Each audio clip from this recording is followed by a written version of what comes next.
President Castellanos, live stream is now in progress. You may turn on your mic and start the meeting. Good evening and welcome to the January 18th, 2023 regular board meeting of the Capistrano Unified School District. The meeting is now in session and the time is 5:35. Please note that on closed session agenda item 3A-1, John Forney, Chief Facilities Officer, will be in attendance in closed session for this item. Mrs. Hayes, please call roll. Trustee Bullicus. Here. Trustee Davis. Here. Trustee Jones. Here. Trustee Pritchard. Present. Trustee Hanachek. Here. Trustee Parham. Here. Trustee Castellanos. Here. Mrs. Hayes, before the board recesses to closed session, is there anyone who would like to speak on a closed session agenda item? There are no speakers. Okay, the board will now recess to closed session to address the following agenda items. A, conference with legal counsel, anticipated litigation, 1, significant exposure litigation, 1 case, significant exposure litigation, 1 case, conference with legal counsel, existing litigation, significant exposure litigation, 1 case, significant exposure litigation, multiple cases, conference with our labor negotiators, DEA, CSEA, Teamsters, CUMA, CUMA, unrepresented employees, superintendent and interim superintendent, liability claim, significant exposure to litigation, 1 case, student expulsion, 1 case, student readmission, 1 case, employee dismissal, discipline dismissal release, significant exposure to litigation, 2 cases, public employee employment appointment, interim superintendent, chief technology officer, and principals elementary school. The board will now recess to close session.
President Castellanos, live stream is now in progress. You may turn on your mic and open the meeting. Good evening and welcome to the January 18th, 2023 regular board meeting of the Capistrano Unified School District. The meeting is now in session and the time is 7:15 p.m. As a reminder, per board policy 9323 meeting conduct, requests to address the Board of Trustees will be accepted only until 30 minutes after the start of open session. Please note that we have Spanish interpreters attending this evening's board meeting and they are available to anyone in the back of the room. Oral communications, which comes early in the agenda, is an opportunity for the public to comment on issues that are not on tonight's agenda. Per board policy, the total time allotted for oral communication is 20 minutes with a maximum of 3 minutes per speaker. But the per speaker time may be less if there is a large number of speakers. Under California law, board members cannot respond to non-agenda oral communication comments. Please also note if we have any student speakers registered this evening on an agenda item, we will hear them before an adult speaker. Also, staff has pulled agenda item 13.C4, consider and approve revised job descriptions, lead trades workers into the following 6 job descriptions: lead HVAC technician, lead electrician, lead plumber, lead carpenter, lead painter, lead warehouse worker, maintenance and operations. Mrs. Hayes, please call the roll. Trustee Bullicus. Here. Trustee Davis. Here. Trustee Jones. Here. Trustee Pritchard. Present. Trustee Hanachek. Here. Trustee Parham. Here. Trustee Castellanos. Here. Student board member Zhao. Here. Thank you. The Pledge of Allegiance will be led by Ms. Jessica Dyer.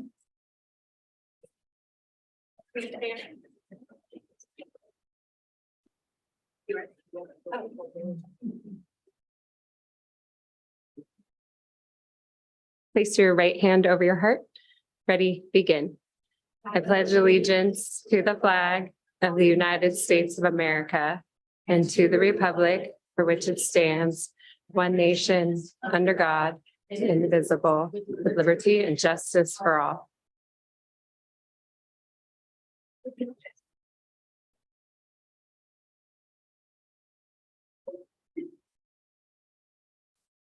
May I have a motion to adopt the agenda? Second. Moved by trustee, I missed it, trustee Davis, seconded by trustee Hanachek. Ms. Hayes, please call the roll. Trustee Bullicus. Aye. Trustee Davis. Aye. Trustee Jones. Aye. Trustee Pritchard. Aye. Trustee Hanachek. Aye. Trustee Parham. Aye. Trustee Castellanos. Aye, motion carries 7. Oh, I'm sorry, student board member Zhao. Aye. Sorry about that. Motion carries 7-0 by roll call vote to adopt the agenda with a preferential vote of aye from student board member Zhao. Okay, Mrs. Hayes, please read the report from closed session. On agenda item 3A, conference with legal counsel, anticipated litigation. Trustees gave direction to staff on 3A1. On agenda item 3A2, trustees voted 7-0. The board gave final approval of a settlement of potential litigation between the district and the former superintendent as specified in the former superintendent's employment contract. On agenda item 3B, conference with legal counsel, existing litigation. Trustees tabled case number 2022100452 to the February 22nd regular board meeting. On agenda item 3B2, trustees voted 7-0 to approve staff recommendation on resolution number 222307. On agenda item 3C, conference with labor negotiators, trustees gave direction to staff. On agenda item 3D, liability claim, trustees voted 7-0 to approve staff recommendation on the rejection of government claim number 2110104. On agenda item 3E, student expulsion, trustees voted 7-0 to approve staff recommendation on case number 202322. On agenda item 3F, student readmission, no discussion. The board will reconvene to close session immediately following open session to discuss this item. On agenda item 3G, public employee discipline dismissal release, No discussion. The board will reconvene to close session immediately following open session. On agenda item 3H, public employee employment appointment. H1, trustees voted 7-0 to appoint Clark Hampton interim superintendent. The appointment is effective and retroactive to January 1st, 2023, and will continue until the board takes further action to appoint a new superintendent. On agenda item 3H2, trustees voted 7-0 to appoint Stephanie Avera, Chief Technology Officer, effective January 19th, 2023. On agenda item 3H, no discussion. The board will reconvene to close session immediately following open session. This concludes my report. Thank you, Ms. Hayes. At this time, I'd like to recognize Jimmy Nodal, our coordinator for communications, public engagement, and marketing, to present tonight's Associated Student Body. Thank you very much and good evening. Tonight's ASB presentation is from Union High School. I'd like to welcome Principal Brittany Casey to introduce the representatives. Thank you. Thank you all so much. I'm very excited to be here, and I'm even more honored to introduce these two seniors who are outstanding individuals. I will let them share a little bit about our school, but I wanted to make sure you all knew that Madison was just picked as our student of the quarter, which is one student selected every quarter, and Kayla will be an early graduating in about 4 weeks. So they're really wonderful, and thank you. Come on up.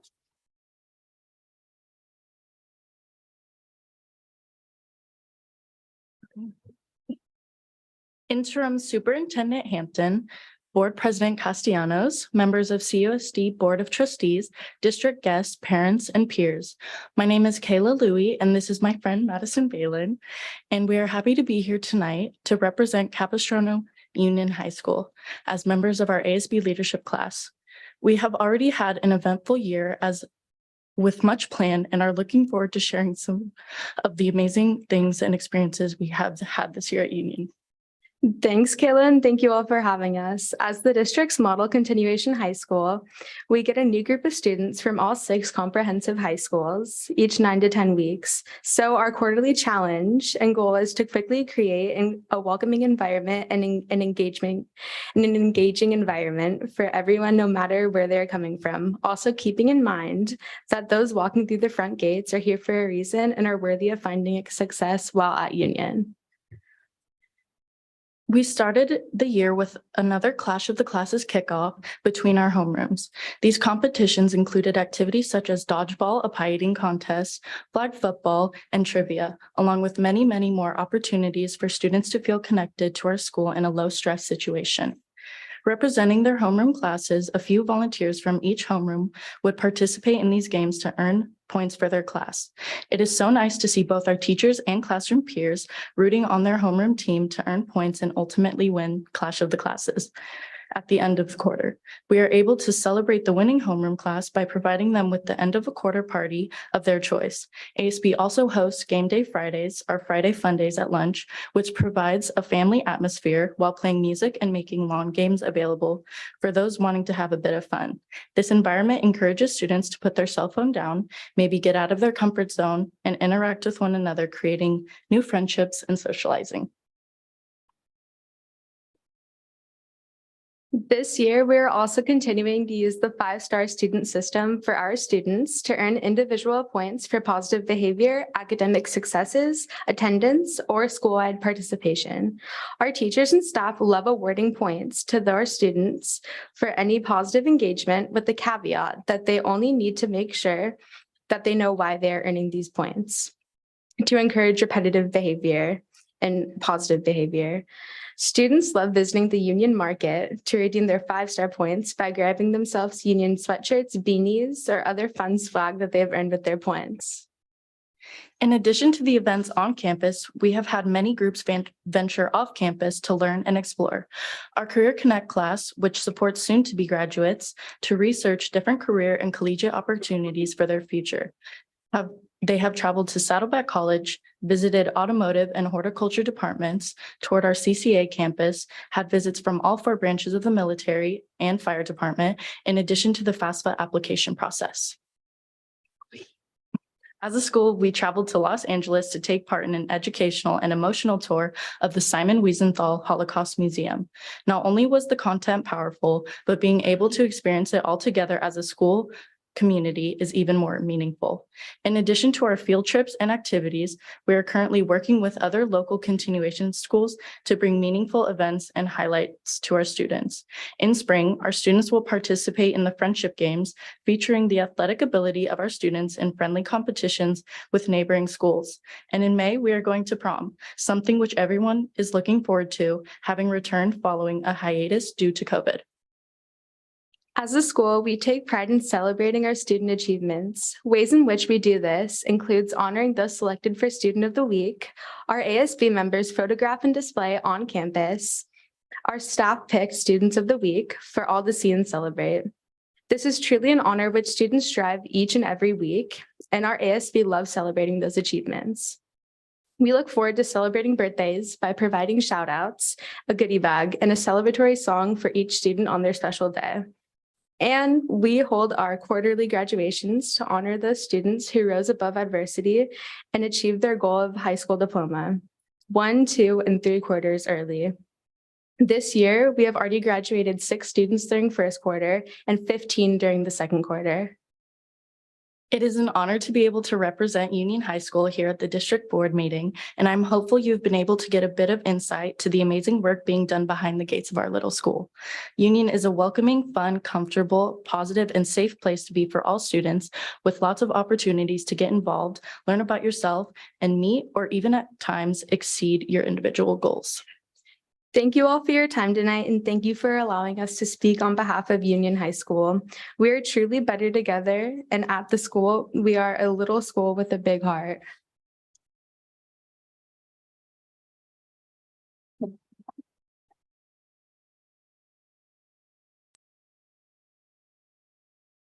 Thank you, Union High School. That was amazing. I love the slideshow. Special touch while you're presenting. That was great. Thank you so much. Board comments. So we will start with Trustee Bolikas. I just want to add that I love the fact that you play games, and I saw Jenga. And with the philosophy of get off the phone and let's interact together. I think it's great. Love to see that at all the other 6 high schools. I just have a quick comment because everybody's got their favorite sport. You know what season is the highlight? And mine is robotics. So on January 7th was the big international kickoff. So our district-wide team, Robotics from Outer Space, Team 5199 is busy in the workshop, working on designing and building their robot. And I'm also very excited that Dr. Carrie Johnson has confirmed that the robotics students are now going to be eligible to earn a varsity letter. So that's very exciting for them. Happy New Year to you all. Thank you. Trustee Davis. Just looking forward to everything that's happening on campuses everywhere. It's exciting to be back and see what's happening everywhere. Love it. Okay, thank you. Trustee Jones. Hi, so I would like to kind of talk about the elephant in the room. We didn't renew the superintendent's contract. And as many of you know, I did not vote in favor of that, but I think it's time to look forward instead of looking back. I think that everyone I have ever worked with or worked for has had their pluses and minuses, their strengths and weaknesses, and Superintendent Vital-Peralty was no exception. I think she left this district with one of my fellow trustees said to me, good bones. She accomplished a lot here, and she had her own strengths and weaknesses, and the next person is going to have theirs. And I am very much looking forward to seeing what the strengths and hopefully no weaknesses that the next person has. So I hope you all join with me in looking towards the future. This is a great district. It's got more than just good bones. It's got great people. It's got great everything. So I'm looking forward to the future. Thanks. Okay, thank you. Trustee Pritchard. No comments. Okay, Trustee Hanachek. I do, thank you. First, I want to thank you, Sarah, Union High School. I can't wait for your next graduation. And I always forget to bring Kleenex, so that's a problem. But you inspire all of us each and every day. Thank you for all your hard work, and Principal Casey, you are phenomenal. So great things happening there. Other great things, a new year and an incredible new STEAM opportunity for CUSD students. This morning, I was able to sit in on an informational webinar by Dr. Mike Moodian. He's co-founder of the Orange County Sustainability Decathlon. The Sustainability Decathlon has been happening for 20 years at the university and college level, but they have launched a new aspect for middle and high school students, the STEAM Student Showcase, where students, and this could be a whole class, it could be teams, individuals, CCA students, clubs, Eagle Scout projects, and the list goes on, can submit everything from modest ideas to more highly technical or sophisticated projects like the robotic teams that Trustee Bullicus champions so well. Anything that supports their mission around sustainability. And because the event will be at Orange County Fairgrounds, there will be a large number of participants allowed with very, very high visibility. So it's kind of really taking that traditional science fair that we think of and to a whole new level. What struck me as exceptional was the discussion around the A component of STEAM. Examples, students could submit sustainable gardens, innovative fence panels, and we all know the fair there's tons of fencing around that, apps, poems, dance, performance pieces, games, art. If the list can go on and on, whatever their creative mind can come up with. So it was exceptionally inspiring, because I think we all have that wish for ourselves, our children, and for the children that we serve, for that kind of October sky moment where ideas and creativity, no matter how humble or complex, now are offered in this very meaningful forum, kind of which to coalesce and create that sustainable future.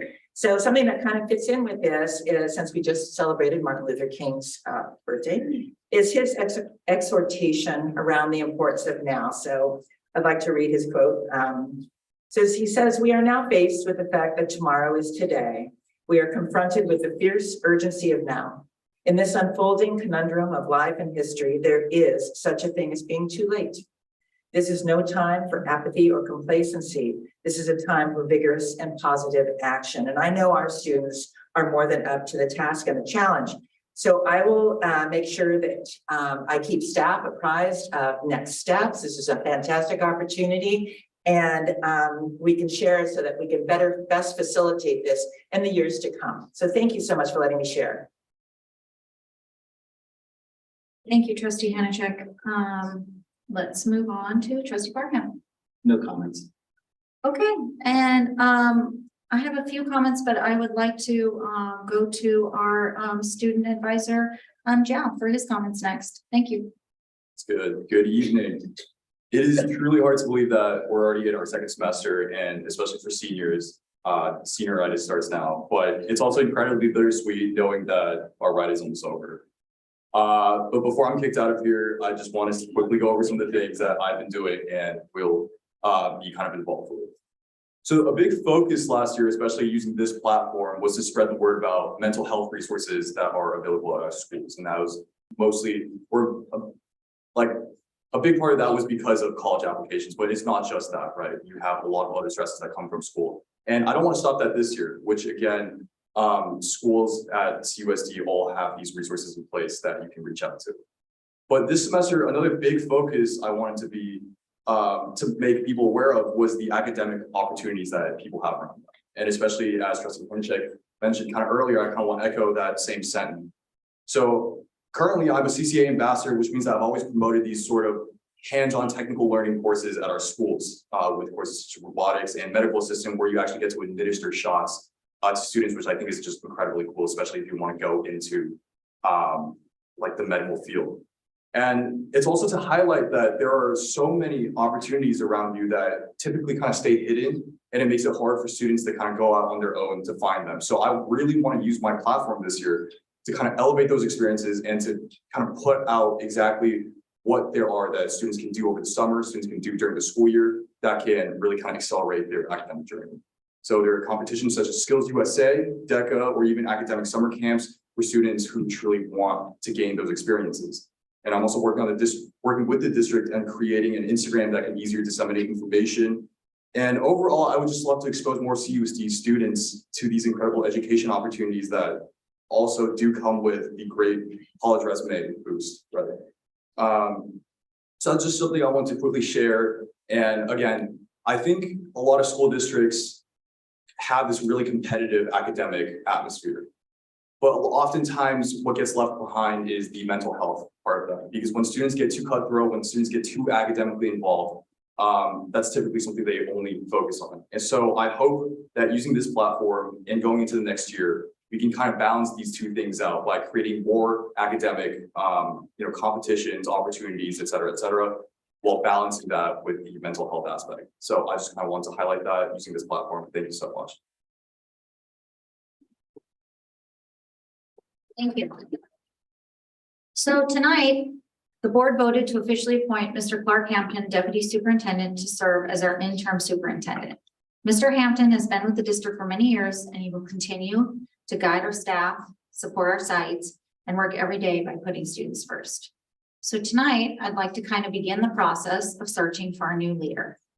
And I'd like to have an open discussion with the board. So regarding the recruitment of the new superintendent, procedurally, the board must take action in open session to discuss options for a selection process and potentially select a search firm to aid the district in the recruitment of a superintendent.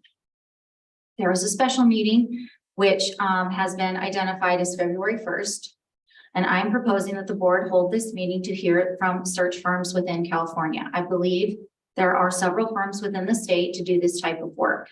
I would recommend we invite these firms to present their process and their proposed scope of work at the special meeting as an information discussion item, and then agendaize a second item, action item, whereby the board could take action to then select that firm during that same meeting.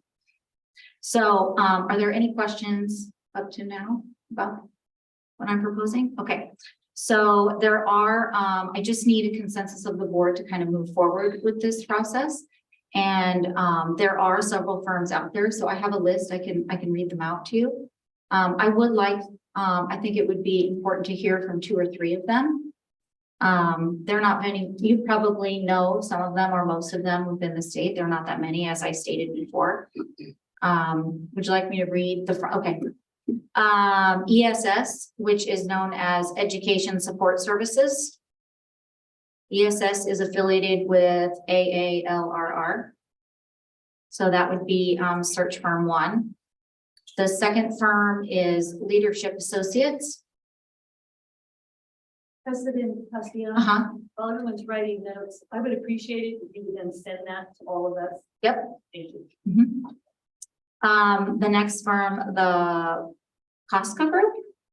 I believe that's how you pronounce it. Costco. Haven't heard of it. Hazard Youth, Atia. And then Dave Long and Associates. Those are the main 5 within the state of California. I think there was some mention that maybe OCDE does some work, but it's not as not very often, or not very as these other 5 groups that I listed above. So I just need to kind of move forward with our February 1st agenda and figure out how the board would like to, what the next step you would be, consensus from you all. I'll just make a comment. I don't know all of these. I know only a couple of them, ESS and Leadership Associates. I certainly would want to include them. Okay. But I'm not saying I want to exclude anyone else. I just want them. Okay. I would add, I concur with Mike on that. I'm familiar. We also, Leadership Associates brought us Superintendent Vital. I would also add HYA. HYA. Okay. Also, Trustee Bullicus. Then when you include in that list the names, if you would tell us where in California Okay. firms are located, and if they're all in California. Headquartered. Okay. I would also say maybe 3 to 4 max, and we could probably go on and on. There probably are even other firms out there. But moving forward, I think, and especially in your experience and as ours as well, I believe we had 2 the last time going forward. 3 or 4 probably would give us a broad enough spectrum of choice. Okay, any other trustees? Oh, you have your microphone. President Castellanos, are you talking about having, let's say there's 3 or 4 of them, having those 3 or 4 come into the February meeting and make that? That would be ideal. Like they would come and bring their scope of work. What it would entail and how the process would kind of Yeah, lay out. no more than 3 or 4, I think 4 maximum. Okay, okay. Yes, okay. Did you have a question? I'm sorry, I have it here. Trustee Davis, do you have a question? Well, I haven't done any research on this at all, so, but I'd like to be able to have that opportunity to send that as well. Yeah, I'll send that information out to you and then, kind of give details. I have their websites here included. Okay, and I think we definitely should consider the OCDE because we're under their jurisdiction. I can look into them. Okay, anybody else? Okay, thank you. All right. Are we good, Ms. Hayes? Yes. So we'll set the agenda for February 1st and bring the 4 firms that trustees indicated to present their scope of work as an information item. And that will be followed by an action item where the board could take action should they choose that night on February 1st. Right now. It would start at 6 o'clock and then we'll communicate that out to the public. I would leave open the opportunity in case another board member finds a different firm. Okay. That's listed that we would consider that as well. Okay. Okay. And how are we going to, if these are going to present at the February meeting and we won't be meeting again before then, how will it be determined which 3 or 4 we choose? Can we provide to Deputy Superintendent Hampton? Okay, all right. Yeah, I can do that. Okay. I might mention that the exhibit would include each of those firms. We would tell them they would submit their scope of work and that would be the exhibit. And the exhibits are posted traditionally for special meetings on the Monday prior.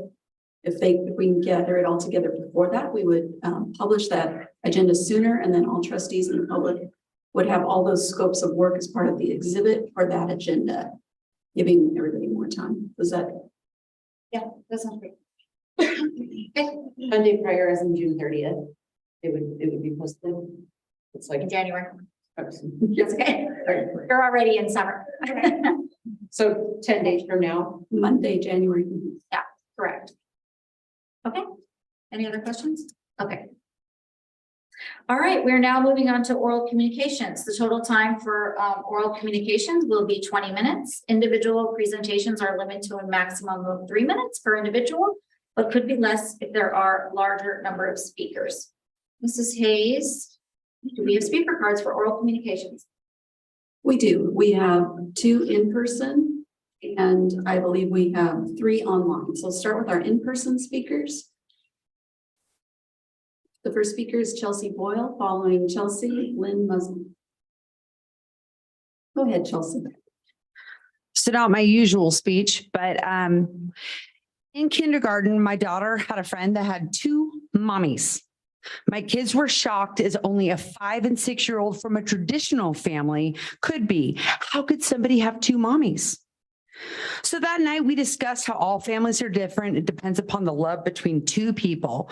We made sure to tell them that they have the freedom to choose who they love regardless of sex. In 2nd grade, a little boy at school transitioned. Again, our kids questioned how this could be. As parents, we totally failed at that conversation. We weren't expecting it in 2nd grade. I mean, it was a disaster. But I contacted the girl's mom and asked for help, books, advice, etc. And she gave me some really, really great recommendations. That night, I went out and bought all the books, read them to my kids the next day. Every single solitary one of those books are totally inappropriate to be made readily available to our children at school. The difference is I made the decision as a parent because it was time, because the questions were happening. It was my decision, not yours, not the government school, not any of you. My kids are inching up to middle school and I'm totally terrified. I'm totally scared. I don't want certain unsuitable material to be made readily available to them. I've read many of the books that are available in K through 12 schools. They are graphic, even with pictures, super graphic, totally inappropriate. Parents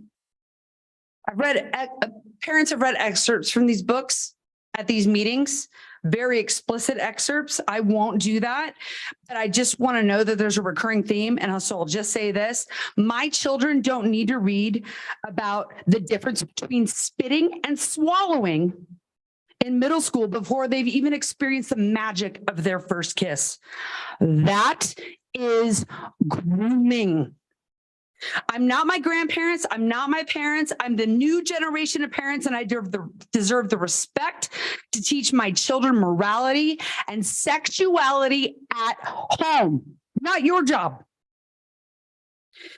This does not mean that wanting to remove inappropriate, explicit books from our library means that parents are anti-LGBTQ+. We just want children to be children, and we want the freedom to parent our own children. Stop parenting our children, stop grooming our children, remove inappropriate books from our libraries. And with my last 10 seconds, with the scope of work and the 10 companies or whatever that you guys are going to talk about, I say you go to the parents and ask them to research these companies before you pick your 3 or 4 and decide who your next superintendent is. Let the parents do the research. I like OCDE. Thank you, Chelsea. Our next speaker is Lynn Muslin.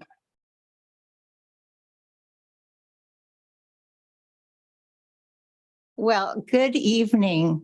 So I am a product of Orange County. I've lived in this county for almost 70 years. I'm a product of Orange County schools. I graduated from UC Irvine way back in the 60s when it was first established. So education is important to me. And right now I don't have any children or grandchildren in the school district, but I care about what's going on here. And unfortunately, technology has failed me.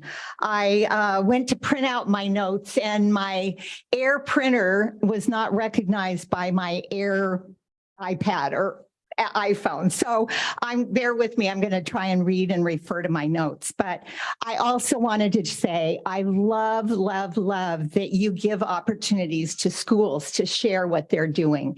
It encourages me to know that they're not all focused on some of the things that I've heard in past school board meetings. I've been attending for the last about 6 months. And quite honestly, and I loved that Union High School. I applaud them and I'm interested in learning more about them. I am honestly disturbed. I'm disappointed and in some ways disgusted about the topics that I've heard that have been before this board. I feel like what's happening in this school district is not focused on education. The first 2 or 3 board meetings that I attended were focused on safety and sensitivity, inclusiveness, fear, safe places, things that should be automatic in any of our schools, whether they're elementary or high school. And I've heard more about embracing the feelings, feeling accepted, gathering without fear for the LGBTQIA community. That should be for all students, not just for those that might have exceptions. And so that was disappointing. Less than 3.5% of our population are included in the LGBTQIA plus. And I have great empathy and sympathy for people in that world, and we should be embracing and loving them, but not to the exclusion of 97% of the students that attend here. I know I don't have much time, but I think these other things have been distractions from the education that's needed to be in our schools. I cannot tell you how many students I hear say things like, me and her went to the movies. Can you tell me where I left something and you end it with a preposition? Students are not being taught basic English in our schools. We're focusing on green energy and other things. So get back to education. Next, we'll go to our speakers online. Philip Carr. See if Philip is with us. Philip is not with us this evening, so he's not logged in. So we'll go to our next speaker, Stacy North. Hi, I'm here. Go ahead. Go ahead. Hi, I just wanted to, this is the time of year that the California Healthy Kids Survey comes out. And I don't know if everyone knows what it is. I was taken aback a couple of years ago and kind of asleep at the wheel when I got a letter in the mail. I didn't pay much attention to it, but it was an opt-out for my 7th grade daughter. And then 2 months later, we were eating with a friend and they were talking about the survey and they were, laughing as 12-year-olds would do about, I'm not a lesbian. What's going on? What is that even? And it was, they were kidding. They were kids. And I was like, what are you talking about? They're like, the school asked if we were gay. And I said, what? I was shocked. I was, again, asleep at the wheel. Didn't understand what was going on. So of course, that's when I started researching this survey and found that it is produced by West Ed. And I've done a little research into there. I don't agree with obviously how they've conducted this research, but if you are not aware of this survey that will go to 7th, 9th, and 11th graders, please do your research. You only have until the 23rd to opt out. But if you, like me, are not okay with the school asking your children what their identity is, what their sexual preference is, and that type of thing, I urge you to opt out just like I will this year. And I just felt like it was necessary for me to kind of speak out. Not only that, but this is what kind of formulated the bullying curriculum, which when I looked at the goals, actually the goals that were sent out to the public and then retracted. I don't know why that was, why that happened, but the goals never stated anything. They only care about lessening bullies as long as you're non-white. Which I think, as somebody else already stated tonight, bullying is a problem across all ethnicities, races, genders, everything like that. And it should be a holistic approach, not just on one. So if you need more information, please reach out to your neighbors and figure out what this is about and if it's something that you want or don't want your child to be involved in. That's all I have to say.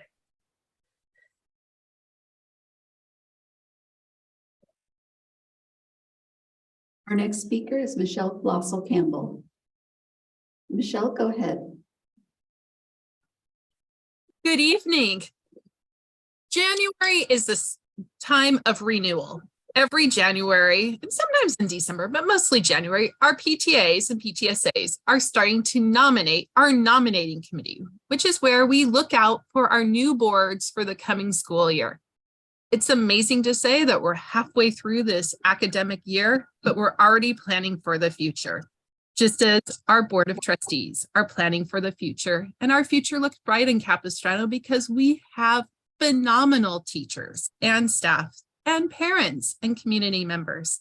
But our PTAs do a lot of work to try and make sure everything runs smoothly at our campuses and that we're able to add to the amazing and enrich upon the amazing programs already happening at our sites. So if you are not yet a PTA member, this is the perfect time to join. So you can go to www.jointotem.com and find your local PTA and join tonight. It's a very easy process and your PTA will welcome you with open arms. So please join today. Thank you.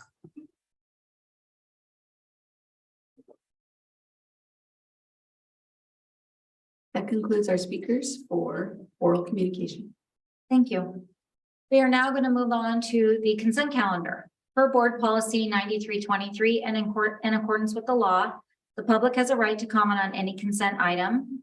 At the request of any member of the board, any item on the consent agenda shall be removed and given individual consideration for action as a regular agenda item. Each speaker is allotted between 1 and 3 minutes per item, depending on the number of individuals who have presented requests to speak. Mrs. Hayes, do we have any speakers on consent calendar? We have 2 speakers online registered to speak, but again, Mr. Carr is not online with us, so we go to Michelle Plossel Campbell. Michelle, go ahead. Good evening, Interim Superintendent Hampton, Board of Trustees. This past month, PTAs and PTSAs across the school district have donated $87,766.89 to our schools to cover expenses such as field trips, swell program, outdoor science camps, Lego education kits, 4th grade assemblies, a laminator, Meet the Masters programs, library furniture, teaching supplies, 5th grade assemblies and supplies, classroom furniture, library equipment, a kiln at Tesoro. I'm so excited to see the ceramics that come out of that, and substitute teacher salary for a day. Additionally, on items A4, I am so glad you are working to approve Harvest of the Month for 138 classrooms in our district. This is a phenomenal program that talks about produce that can be easily produced, but also how to increase nutrition in our schools and our homes, but also specifically B2, 4, and 6, where you have expanded the opportunities of Science Camp to so many sites, and we really appreciate that. And in this past month, over $11,500 have been specifically donated to help cover the cost for Science Camp, so our 5th graders are able to participate in that. So thank you so much for all of this, and the PTAs look forward to continuing to work with you. Thank you, Michelle. Okay. Do any trustees have consent items that they would like to pull? All right, Trustee Bulkus. Yes, I'd like to pull 13A3. 13A3. Okay. Any other trustees? No? Okay, 13A3. Mrs. Hayes. Okay, I need a motion to approve the consent calendar except 13A3. Second. Okay, moved by Trustee Hanachek, seconded by, sorry, I missed it. Jones, Trustee Jones. Mrs. Hayes, please call the roll. Trustee Bulkus. Aye. Trustee Davis. Trustee Jones. Aye. Trustee Pritchard. Aye. Trustee Hanachek. Aye. Trustee Parham. Aye. Trustee Castellanos. Aye. Student Board Member Zhao. Okay, motion carries 7-0 by a roll call vote to approve the consent calendar. Except item 13A3. With the exception of, I just said 13A3, Student Board Member Zhao casting a preferential vote of aye to approve the consent calendar. Okay, Mrs. Hayes, we're going to go to discussion items. We are on 14A1. And I would like to recognize Greg Merwin, Associate Superintendent of Education and Support Services, to present the item. Thank you, President Castellanos, trustees, Interim Superintendent Hampton. Staff presents item 1, instructional materials recommended for adoption by the Instructional Materials Review Committee, also known as the IMRC. There are a total of 6 items, all of which were approved with a majority vote by the IMRC to come forward for board consideration. The vote totals have been included in the board report for your reference.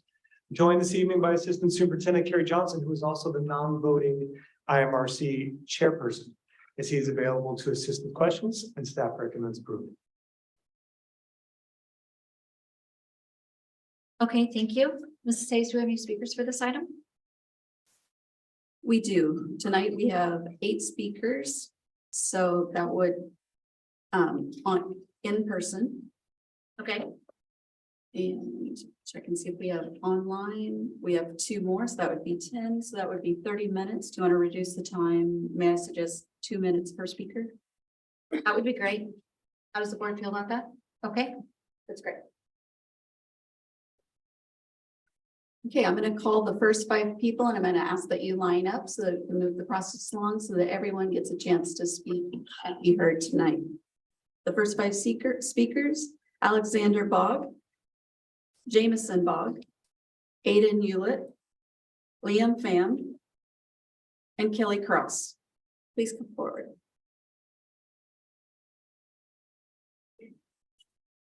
Alexander, go ahead and come to the mic. Calling from that. Thank you. I apologize, trustees and interim superintendent Hampton. I'm calling the wrong group. So I'm so sorry, students. I'm going to ask you to have a seat. We're going to regroup as I look at my notes again. Thank you. Are these students here to speak on a different agenda item? Now on math. Should we? Well, let's finish this and then. Okay. Yeah, Anywhere. we're excited. 14A1, we have, I see no speakers. Okay, That's correct. Yes. Check with support. 14A1. Instructional materials, we have no speakers. Okay, trustee discussion? Okay, trustee Bolkus. Well, I was glad that this decision is coming after the holidays because I had more time to review the books. And I'm going to approve them all, but I had raised in a question in trustee Q&A and received a response, but I have to make a comment on that.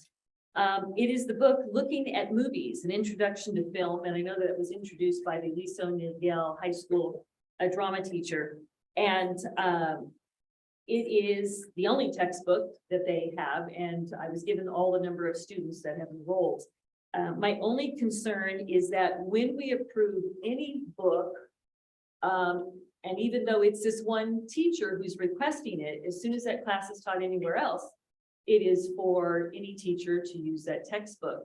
So while this particular teacher says that he or she does not use or refer to any R-rated movies, and this class is for 9th through 12th grade, and generally they're not 18 until they're a senior, I would want to make sure that other teachers that might use this also abides by that age appropriateness. But I do think that it was highly rated, and the fact that it's rooted in Star Wars is a real draw for the kids. So I just want to make that comment, and I think I don't know how you would share that, but I would want to make sure that our teachers keep that in mind. Age appropriateness. Can I add to that? Do we allow rated R movies in CUSD? For classroom instruction, no.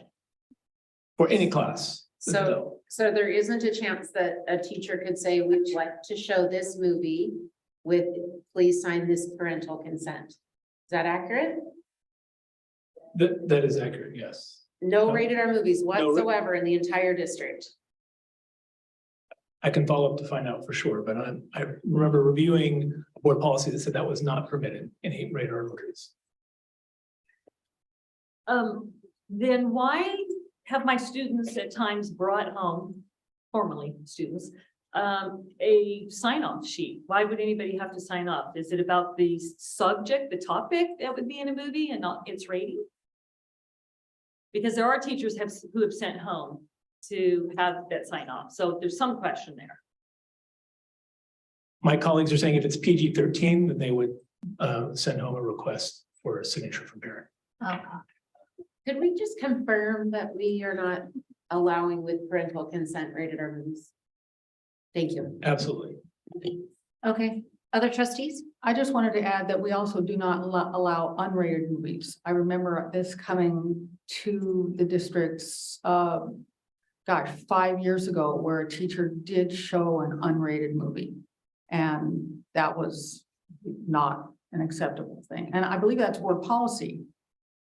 I couldn't say which one, but I believe that is also in board policy. It would probably be a good idea to review that policy anyway, because as technology changes and we should update it to reflect current technology and current rating systems. Absolutely. Okay, thank you. All right, so I need a motion to approve. Oh, sorry. Go ahead, trustee Davis. I will actually move approval with this addition here.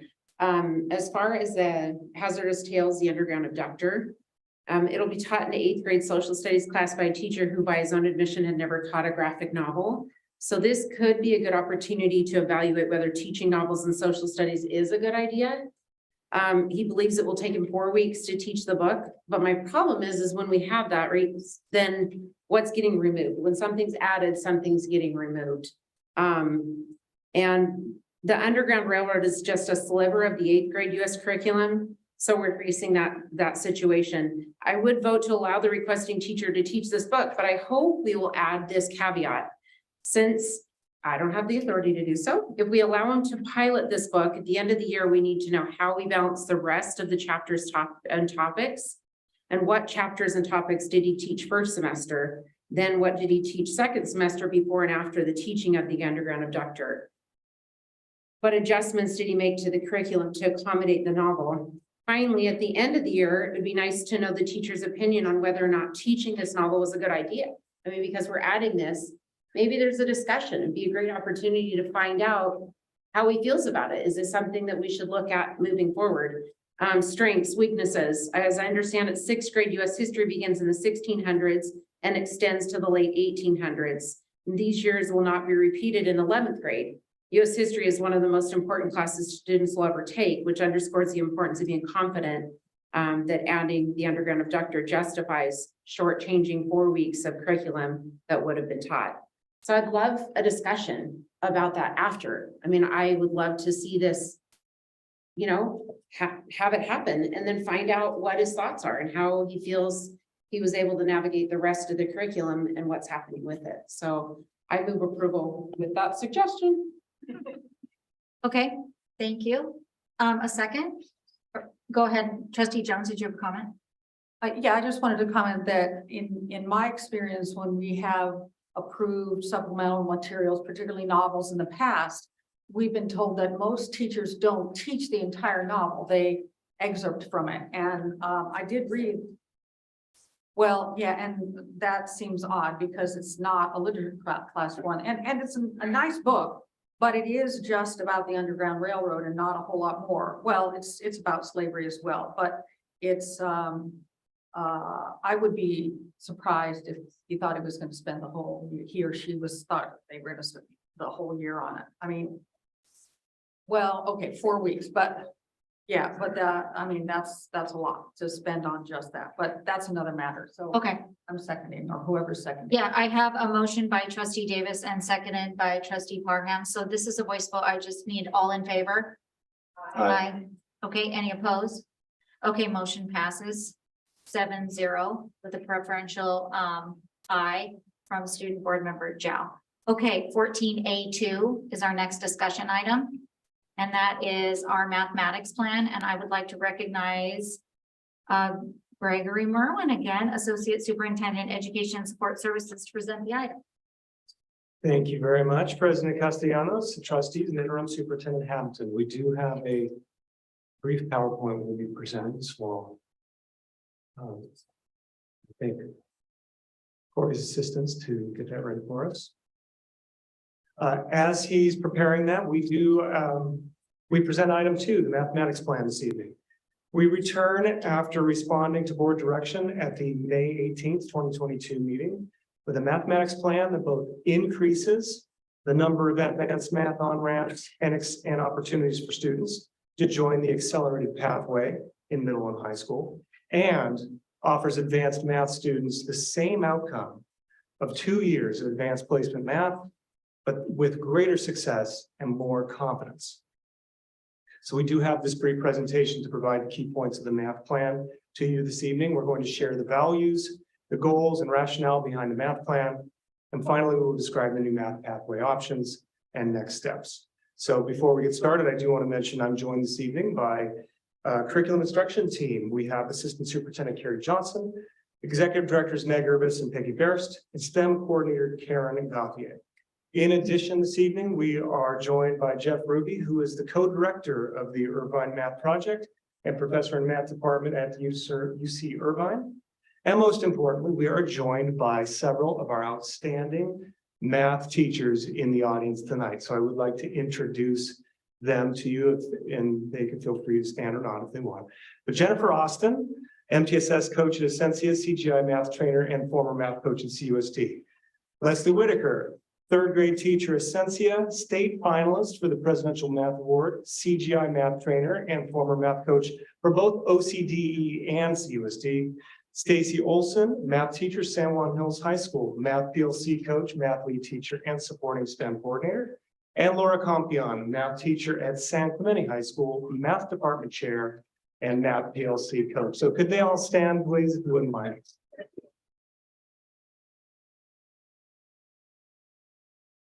So after the presentation, all of our teachers and Mr. Ruby are available for questions as well as staff at the end of the presentation. So let's see. Before we give the, where's the button? Thank you.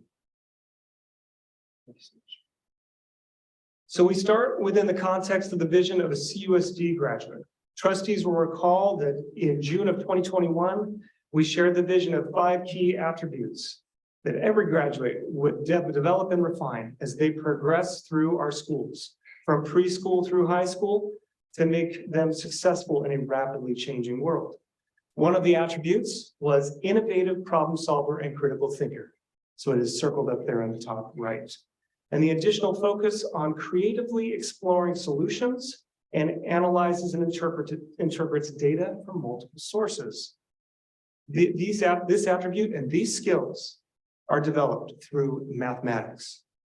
So during the same board workshop back in June of 2021, trustees directed staff to prioritize a review of middle school acceleration and math pathways for students to ensure access. So in response to this initial direction, and after revisions based on the May 18, 2022 discussion and trustee feedback, we present this math plan for trustee consideration this evening.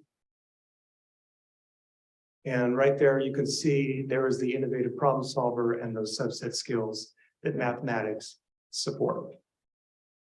And with that, I'm going to hand it over to Dr. Johnson. Thank you, Dr. Merwin. This is actually a quote from one of our students in the survey we did of CUSD AP Calculus and AP Stats math students. A foundation is important. Most of the math courses build on each other, so it's crucial to have a good understanding of the math from the year prior. That's part of this presentation you'll see is making sure that all students have a deep understanding of major turning point concepts in 6th grade as they progress. So the values that drive us, all students are capable of achieving high levels of success and strong conceptual understanding in mathematics when provided access, effective instruction, and individualized support. All students should have access to all math standards at a conceptual level of understanding. All students should be inspired by a robust understanding of mathematics, which will create pathways to STEM and other career opportunities in our rapidly changing world. Our purpose is to continue to offer students in advanced math access to high-level mathematics, 2 years of advanced placement math with greater success and more confidence. Increase the number of advanced math on-ramps to advanced courses in both middle and high school. Prepare students for college and career readiness by focusing on an in-depth understanding of the mathematical content, and then develop the key competencies of a skilled communicator, innovative problem solver, and critical thinker to support the vision of a CUSD graduate. And finally, the goals of this plan are derived from these values and purposes described, and they are offer advanced math students the same outcome we currently offer, 2 years of advanced placement math, with greater success and more confidence while operating within the state recommended guidelines of acceleration beginning in 7th grade. And also increase the number of advanced math on-ramps opportunities to join the accelerated pathway in middle and high school without negatively impacting students already accelerating. With that, I'd like to turn it over to Karen Gauthier. Thank you, Dr. Johnson. So in 2009, the Math Common Core standards were developed to prepare students for success in college and career. This requires students to build a deep understanding of math beyond procedural skill and fluency. The architecture of the Common Core standards ensures that students develop a deep conceptual understanding of math content, that they demonstrate critical thinking skills, that they apply their learning to problem solving with real-world contexts, and clearly communicate their mathematical ideas by constructing viable arguments and critiquing the reasoning of others. So the visual you see up here today is our current architecture of our accelerated pathways in middle school. These were developed in 2003, so close to 20 years ago. The Common Core standards were developed in 2009. Common Core math standards are organized differently. There's critical content introduced for the first time in 6th grade, as you can see, that is vital to higher level math concepts. Math 6 introduces the domains of ratios and proportions, expressions and equations, and statistics and probability for the first time. These domains provide a critical foundation for success in advanced math courses. For this reason, the California Department of Education strongly recommends that acceleration and the compaction of standards not begin until 7th grade. Our current CUSD pathways that I said were developed in 2002 were in place before the adoption of the Common Core standards. Prior to the change in standards, skipping a year did not have a negative impact as students would see similar content and material again with more complexity each year. Let me advance to the next slide. So this is a visual that we have created to show that our current CUSD middle school acceleration on the left side shows Math 7, accelerated Math 8 is compacted. So it's about a year and a half of standards in one course. Our Algebra Accelerated is also a bigger box because that is another year and a half of math content that includes Math 8 standards along with algebra. And then Geometry is a regular geometry course that is not compacted at all. Math 6 is hanging off the side because we skip the content completely and don't address any of the content standards in any of our instruction. So in middle school, we are compacting 5 years of math content in 3 years. Then students go on to high school, and typically that pathway is a typical pathway. There are some variations to it, but we didn't want to put all of them up there and make it more complex. So they do 4 years of math content. In 4 years, there's no compaction of any standards. I'll turn it over to Dr. Urbis. Thank you. So as Karen was explaining, our current CUSD math plan places all of the compaction for accelerated students in middle school in order for students to reach those highest levels of math coursework. If a student is interested in ending their high school career with AP Calc A, B, and BC, which is a common pathway for our most accelerated students, we will still need to compact coursework at 2 points along the math journey. That's how math is laid out statewide and what is required to make that space in the math pathway to get to the 2 years of AP. Currently, those 2 years of extra compaction, as Karen showed on the previous slide, tipped the scale because they occur in middle school. But now with full implementation of Common Core, we know that new curriculum that is introduced for the very first time in Math 6 is so foundational and critical to the rest of algebra, algebra 2, and into calculus. We also know students need that Math 6 content. Even our highest achieving math students will benefit from a solid year of that Math 6 foundational standards. So how do we get accelerated students to the same endpoint without skipping 6th grade standards? By compacting differently.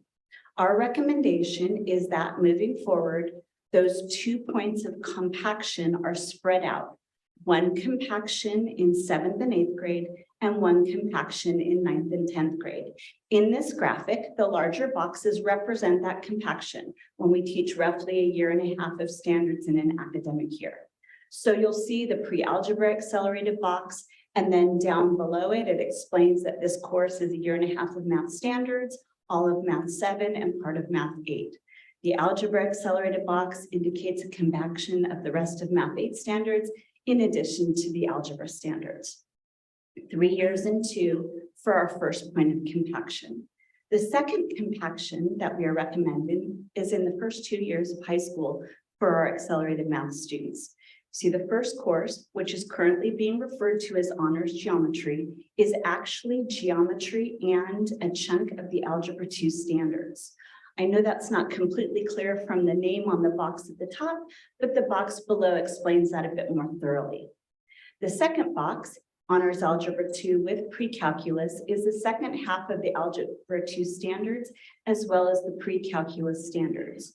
2 compaction points, first in 7th and 8th grade, and second between 9th and 10th grade, instead of all of the compaction occurring in middle school when students have already made a significant transition to secondary with multiple teachers, letter grades, and all of the things that come with middle school.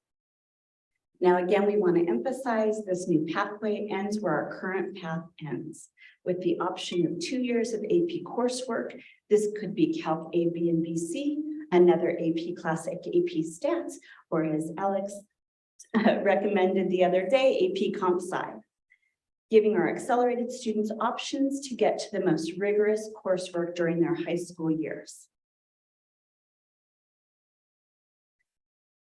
So before I go into detail on the sample math pathways presented, I do want to clarify. This graphic is in no way intended to show every possible pathway. It's intended to highlight the difference between a sample college prep path and a sample highly accelerated path. So if you see a missing math course, it's not intentional. It's just we couldn't possibly reflect every single possibility. These are just two standards to show how we're doing a college prep pathway and a most accelerated pathway. If you look across the top, those dark yellow boxes are that standard college prep pathway. A student would start with Math 6, and Math 7, Math 8, going into high school, Algebra 1, Geometry, Algebra 2, and probably pre-calculus. That would be a very traditional college prep pathway that meets UC, Cal State A through G requirements and sets students up for success beyond high school. However, we know that we also have students who want the opportunity to accelerate so that they can get to even higher levels of math within high school. So the bottom pathway represents a sample of how that could happen for a student under our new plan. As we've shared, we recommend starting all students in a rigorous redesigned Math 6 course. And then those dark green boxes show those compaction points we talked about previously. 7th grade pre-algebra accelerated, formerly known as Math 7 accelerated, 8th grade algebra 1 accelerated, and then in high school, remembering honors geometry includes algebra 2 standards, and honors algebra 2 includes pre-calc standards. Different options junior year include AP Calc AB and then BC, possibly AP Stats. In adjusting our math pathways post Common Core for our students, they are still getting to the exact same endpoint as our current accelerated students on our current accelerated pathway without skipping Math 6 and jumping directly into 7. These students who finish at the exact same place on the pathway without skipping that content lays out the standards in this new way so that the burden of compaction does not fall on our youngest students, but is spread out over time so students can develop deeper knowledge of the standards that they will need to carry forward into all their future math classes. The other thing that this provides as a benefit to students is that by having that honors geometry class include a big chunk of the Algebra 2 standards prior to going into the next Algebra 2 pre-calc course, students are never losing track of developing that continuous algebraic thinking. It's not that geometry, sort of that math class on the side that is separate and distinct from the algebra work. It's a continuous building of knowledge that will support those high levels of math. We were also tasked by trustees with creating additional on-ramps, additional opportunities for students to step into the accelerated coursework when a student is demonstrating readiness. That is where the arrows come in. For example, if a student started on that standard pathway, they were in Math 6 and were not anticipating accelerating. They thought they'd be in a 6, Math 7, Math 8 student, and now they're demonstrating tremendous proficiency and they're ready to accelerate. That student could enter the accelerated pathway. That's the blue line from Math 6 down to pre-algebra accelerated. Additionally, something we haven't previously offered is the opportunity to participate in the summer bridge of compacted standards to learn content not covered in a regular class in order to join an accelerated class midway along the journey. For a student who takes regular Math 6 and regular Math 7, but is showing readiness to join an accelerated pathway, they could take a summer bridge class that includes the standards not covered in regular Math 7, only covered in pre-algebra accelerated, that first half of 8th grade standards, They could learn that portion during the summer in Summer Bridge and join the accelerated pathway as an 8th grader. That's a totally voluntary option, but a new option for students. Similarly, if a student took the standard pathway throughout middle school and started high school in Algebra 1, but they hit their stride in high school and realized they are now ready for more rigorous coursework, they could take Algebra 1 as a freshman, and if they show readiness, join Honors Geometry as a sophomore. They would get that Honors Geometry with Algebra 2, the Algebra 2 with Pre-Calc, and then could go into an AP course, having never taken an accelerated course up until that 10th grade year. Similarly, if a student took Algebra 1 in 9th grade, Geometry in 10th grade, but realized they really wanted to dump into that Honors Algebra 2 Pre-Calc course in 11th grade, they would be provided that Summer Bridge opportunity with the portion of the Algebra 2 skills they haven't yet been introduced to in their regular geometry class, so they can bridge and join the accelerated pathway. Again, this is for a particular student showing readiness, but opens options for students. Our intention is to provide maximum opportunity for students who are demonstrating readiness to enter accelerated pathways at different points in their secondary math journey. What about that student who is uniquely advanced and needs an individualized pathway starting in 6th grade? We have always had these students in our district, and we will continue to have these students in our district. We have an individualized meeting to set up a plan for those particular students. It could be a student that's ready for algebra in 6th grade, even ready for geometry. These students exist. They're not as common as the rest of our accelerated students, but we will always accommodate them with options beginning in 6th grade.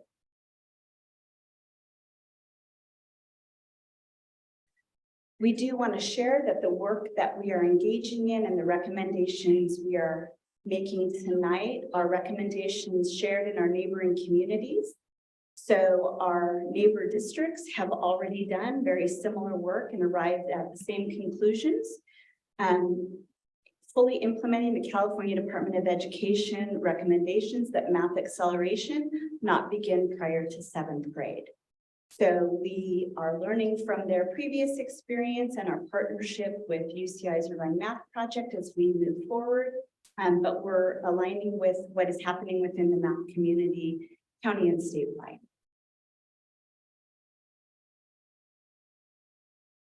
All right, so I'm gonna wrap this up here with our math timeline. I am happy to say that last week, our elementary math steering committee met for the first time as we plan for our math pilot in elementary K-5 with an adoption of new curriculum, hopefully coming by the end of this year. I'm excited to say I have over 85 elementary teachers participating in that pilot with great enthusiasm. With the spring of the piloting, that would lead into this summer, offering that first summer bridge course for students that are currently in Math 7 that would like to get into the accelerated pathway of algebra in grade 8. We would also continue our professional development for teachers. In fall of 2023, we will roll out the adoption of the new math curriculum in K-5, as well as refine secondary math content in our partnership with UCI and UCI's Irvine Math Project. We will begin a pilot of new math curriculum in middle school.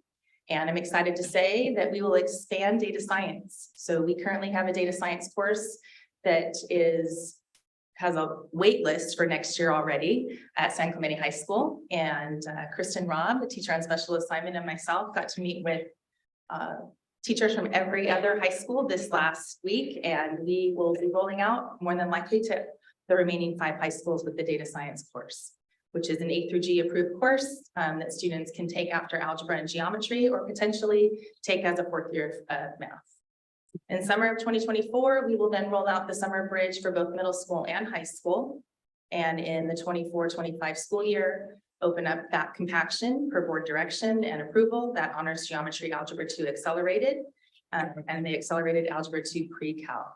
We will spend this next year, per your approval, developing that course with staff, teachers, and in partnership with the Irvine Math Project. Thank you. Okay, Mrs. Hayes. Now, You're up. Thank you, students, for your patience and understanding. Alexander Bogg, Jameson Bogg, Aiden Hewlett, Liam Pham. This is our first 4 students. And then our next group of adults, please go ahead and line up. Kelly Cross, Kristen, and Jenna. Okay, Alexander, go ahead.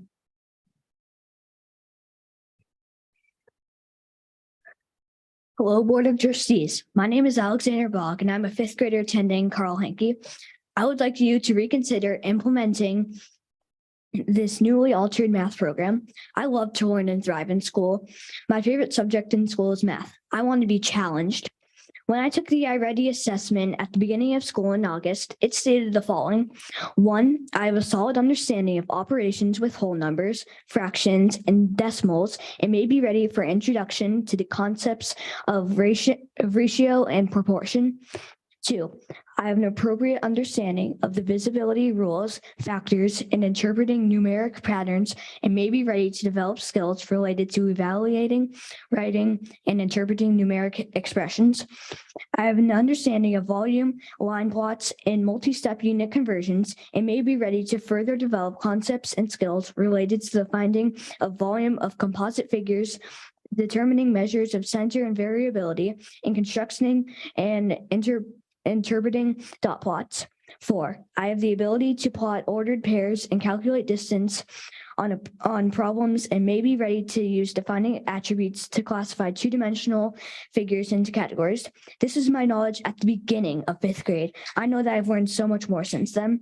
I will be ready to take Math 7 Accelerated next year, and I would like to have the same opportunity as my older brother Jameson to participate in the accelerated math pathway starting next year. Many people who have graduated from college, including my cousin, who is an engineer, have told me how important it was to them and how they benefited from being in the accelerated math program. Thank you for letting me share my opinion.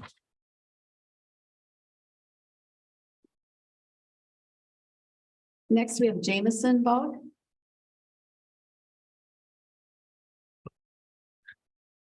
Hello, Board of Trustees. I'm Jameson Bogg, a freshman in high school, and I'm on the accelerated math path with acceleration beginning in 6th grade right now. I'm taking honors algebra 2 trigonometry ATMS. I'm here tonight in opposition to the proposed math plan. As a student on the current pathway, I've benefited much from my learnings throughout the years and appreciate the full years of math I was allotted since 6th grade. 7th grade accelerated algebra 1, geometry, and my current class are all important classes that require 2 consecutive semesters of instruction. Since the beginning of my math career, I learned a wide array of subjects. 3 of these subjects are ones that you might think are overlooked in 6th grade. I would beg to differ, however, as from personal experience, I was taught ratios and proportional relationships, expressions and equations, as well as statistics and probability thoroughly, each with a full unit of instruction. Using this personal information, I urge you to reconsider your new math plan and allow accelerated students to take accelerated courses from the get-go, which was already a given. Thank you. Next up is Aiden Hewlett.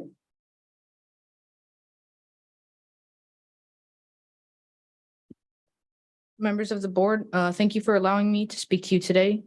My name is Aiden Hewlett, and I was in the district for a while, and I went out of the district, and I came back last summer.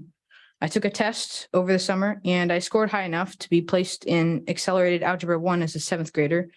I'm doing well, I'm happy there, and I feel like I belong. Next year, I'll be belonging in geometry. The system works, therefore, I'm really not sure why it should be changed. Everything is going great in the accelerated program. I have a brother, he's really smart, but when he goes to middle school in a few years from now, the geometry, for example, it's going to be in high school. And so I'm not really sure what he's going to be doing when he gets to 7th grade, and maybe he'll be in algebra 1 like me. And about the accelerated one, the recommendation by the state about the 7th grade, there's no acceleration prior to 7th grade, then it doesn't really feel fair to have people just sit in normal classes, even if they're supposed to be accelerated and they're really smart enough to do so. It doesn't feel right to just have them sitting in a normal non-acceleration and just wait for everyone to catch up. They should be where they belong in an accelerated. Thank you for listening to me. Thank you, Aiden. Next up, Liam Pham. Liam?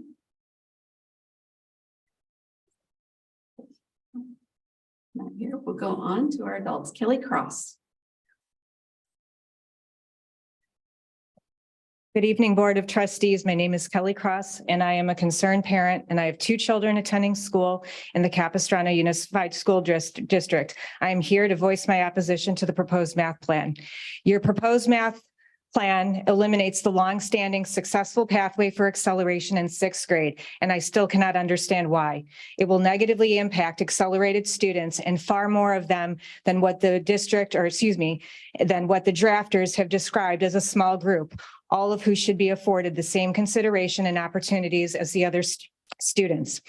At Las Flores Middle School alone, there are currently 45 8th grade students taking geometry.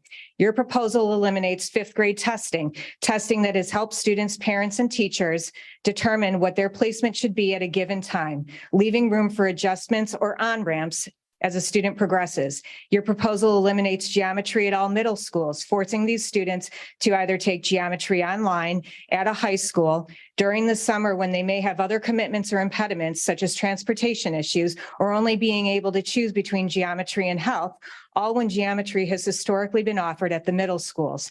These are all inequitable alternatives that do not support accelerated students.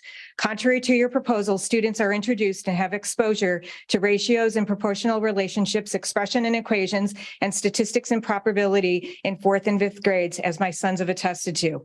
The iReady diagnostic report sent home to parents throughout the year, as well as each student's ongoing path, lesson plans, and progress also reflect this.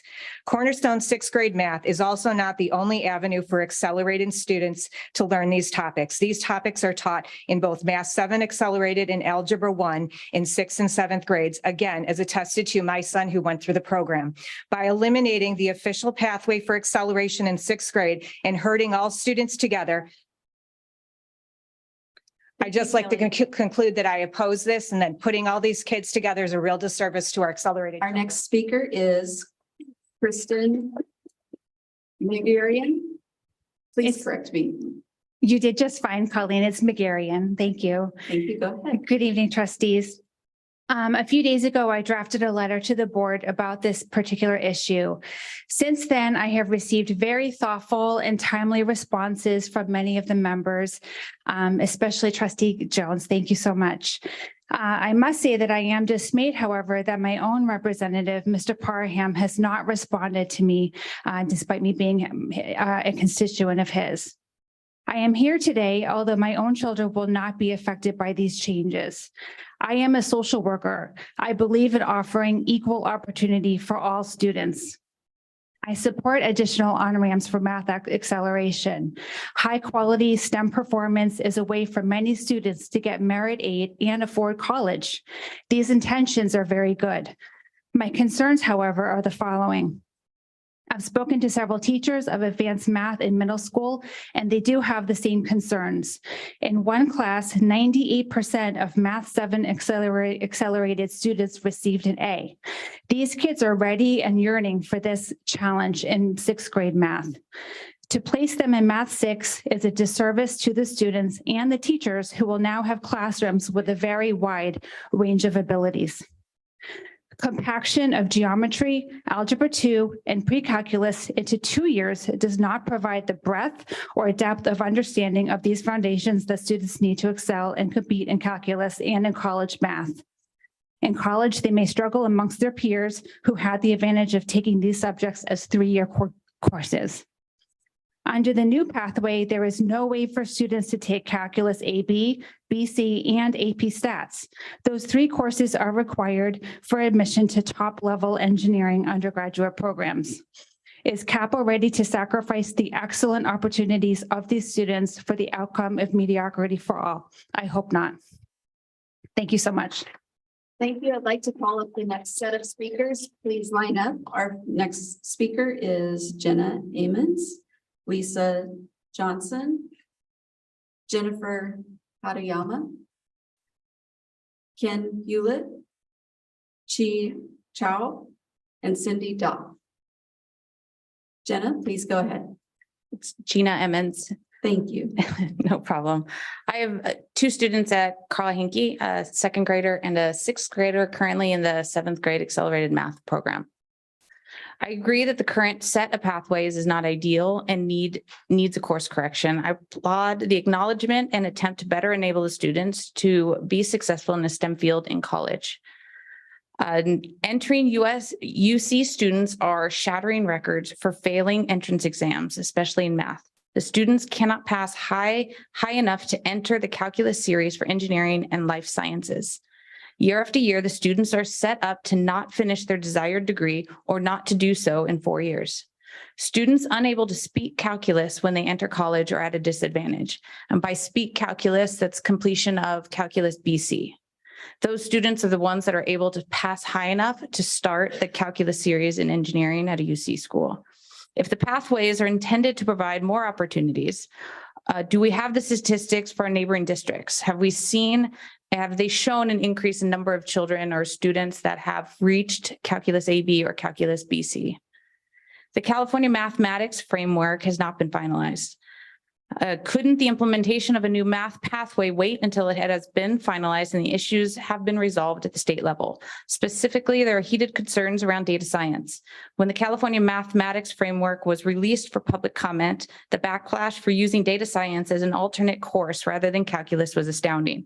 Detractors of the data science alternative include hundreds of professors in engineering, math, and science from the UCs, Cal State, Caltech, Cal Poly, and Stanford. A BS degree in data science requires the same calculus track that is required for engineers. Without an understanding of calculus, the students will not pass into engineering level calculus in college. Like computer science in the past, the kids can't run from calculus. Offering data science as an alternate path will require. Thank you. Thank you. Our next speaker is Lisa Johnson. Lisa, go ahead. Good evening. I'm here tonight to speak in opposition of the changes to the accelerated math pathway. I'm also a parent. My 3 children will probably not take this accelerated pathway, but I feel like I am witnessing my friends' children go through this and be successful, and I'm not really understanding why this challenge is even being made. Our current math pathways have a history of demonstrated success. And in fact, in November, we were all informed that Capo excelled in mitigating learning loss in the 2021-22 school year. We all received that in an email. We were outperforming state and county averages. We were the 3rd least affected district in the terms of COVID-based learning loss. And like I said, I'm watching my friends' children who skipped this Math 6, and they're not showing any of the gaps that are supposedly supposed to be showing up for them. They're all thriving. I'll continue. I fully back making changes that allow more kids to enter the advanced math pathway. I think that that's awesome. That's where my kids are going to go in. They're going to get in there a little bit later. And they should be given that opportunity when they're ready for it. But I don't think it should come at the expense of the kids who are ready earlier in their school career. I think that this proposal is still in its infancy, and allowing it to rush forward would be irresponsible and possibly detrimental to a large number of students holding math-driven career goals. Please consider giving this proposal more time to allow for necessary adjustments, including input from 6th grade math teachers who will now be tasked with differentiating instruction across a much larger spectrum of math learners, because that will be what's happening in their 6th grade classrooms. And I don't think that the class sizes are going to be getting any smaller. Thank you for your time. Thank you. Next up is Jennifer. Hi, I have 2 students in Capo, one in 7th grade on the accelerated pathway already, and a freshman at Capo who herself is on the accelerated pathway. They're just, both of them are doing well, and I'm just here to say that I want my friends, their students, to have the same opportunities that my students have had and are excelling in high school and in middle school. And I think at Capo, we have a unique opportunity because our middle schools are 6th, 7th, and 8th grade, unlike Saddleback District, where it's only 2 years, that we can offer these accelerated programs in 6th grade. And it would be a disservice to take that away from students who are ready for it. Thank you. Thank you. Our next speaker is Ken Hewlett. Ken, go ahead. Thank you. Good evening. I have two students in the district. You heard one of them. He's a seventh grader. I have another who's a fifth grader. And listening to the webinar yesterday and the Q&A afterwards, similar to the presentation today, I think the presentation did a great job of describing the conditions that we have now, and I think illustrated some really laudable goals. And I think, unfortunately, the presentation was very short on detail. I was startled at how little detail there was. And in fact, in the Q&A afterward, it was, the staff were challenged to really illustrate how things would work, how this process works. And I understand resources are tight and they're waiting on board decisions, but I don't know how you make a decision, because I can't evaluate how this works. If you have a starting point and an end point, and then in the middle sort of arm waving and jargon, which is what I saw, I don't know how you evaluate, how you're going to vote on this. And what I think I would say at this point, I would urge you to consider asking staff to develop more detail so that we can understand what really is supposed to happen here, how these bridges work, how, what the metrics could be for getting into an accelerated path. I think that would be helpful to all of us, and I urge you to, at the very least, ask staff for more information before you make a decision. Thanks very much. Thank you. Our next speaker. Chi? Yes. Hi, thank you for allowing me to speak today. I'm going to keep this short and sweet because I'm going to piggyback what everybody already said, pretty much. I have two boys, both in the Ladera Middle School and Elementary School, going into 6th grade and 8th grade. So this would greatly affect both of them. My son, who's going to 8th grade, is finally challenged in math. Favorite subject, the one homework that he continues to do every night because, he loves it and he's challenged, he likes it. His younger brother, who is following his iReady since the beginning of the year, very close to meeting the standard, wanting to follow his brother's footsteps, excited every few points that he moves up every time he takes a test because his favorite subject, again, is math. So by changing this, I feel like personally it's going to affect both my children. We talk about maybe having the 8th grader take geometry in the summer, which, summer is summer for kids, or having parents drive them to school. I work full time, like a lot of parents, that won't work for us.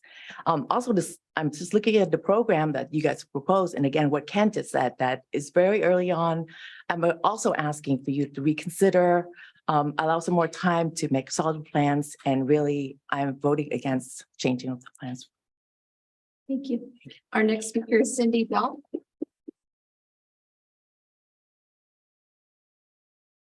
Good evening, trustees. Thank you for this opportunity to speak regarding the math plan. My name is Cindy Doff, and my students have been in the district since kindergarten. And I have one student that's already off to college, another one that is a junior and in the accelerated classes. She has 4 AP classes and an honors class. So she does have a full schedule. She's that junior that has quite the self-motivated, but I don't believe I will be the popular one in the room because I actually support the math program as it is. I believe that there will be students as the ones that are actually here, the parents that are support their children, the ones that want to go to the engineering. And I believe that the program offers the opportunity for those students to have those individualized pathways, but they're saying for the maths. And to be honest, my children tested into the accelerated 7 math class, and I chose to have them take the math 6 because as a 7th grader, when I went into middle school, I actually missed those core values of doing the conversions from fractions to radicals to the statistics. And I actually had to teach myself that when I was already trying to teach myself the algebra 2 concepts and trying to combine those two. So I was in an advanced math class and trying to teach the basic functions. So I had both of my kids go through the math 6 program and then get into the math at 7 accelerated. And they were able to get back into the program of continuing on to the math. And they have been successful. My daughter's in honors pre-calc now, and she has a 4.8 GPA. So they can still do that. And I believe that it has the opportunities to do so. My son is at SDSU and he's majoring in business finance. He's successful and he got an A in calculus. So he can do that. I do understand there are students that will want to go into the engineering and they do need that aspect of it. When I was in high school, I was able to take, and you can for free, take at the junior college, calculus and co-enroll. So I think there's opportunities for all. Thank you. Our next speaker is online, Richard Cross. Go ahead.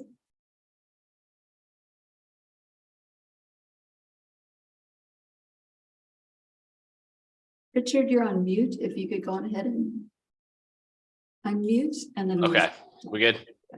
Go ahead. Okay. Hello, Board of Trustees. Although I did not attend CUSD schools growing up, I did participate in accelerated math program starting in 6th grade. I'm currently an engineer working in the energy sector. I'm here today to voice my opposition to the proposed change to the math program in the district. As it was presented, participating in an accelerated math program means you have to learn more topics than optimal in the optimal time available from 6th to 12th grade. With the proposed multi-year plan, you make it evident that the 6th grade math is the cornerstone of every math class that follows. For a student to still complete 2 years of AP mathematics by graduation, you have to condense the topics beyond 6th grade. I would say this is hypocritical for the exact reason this proposal is being considered. From experience, the topics that are stated as being introduced for the first time in 6th grade are often reiterated and retaught at higher levels, even in college.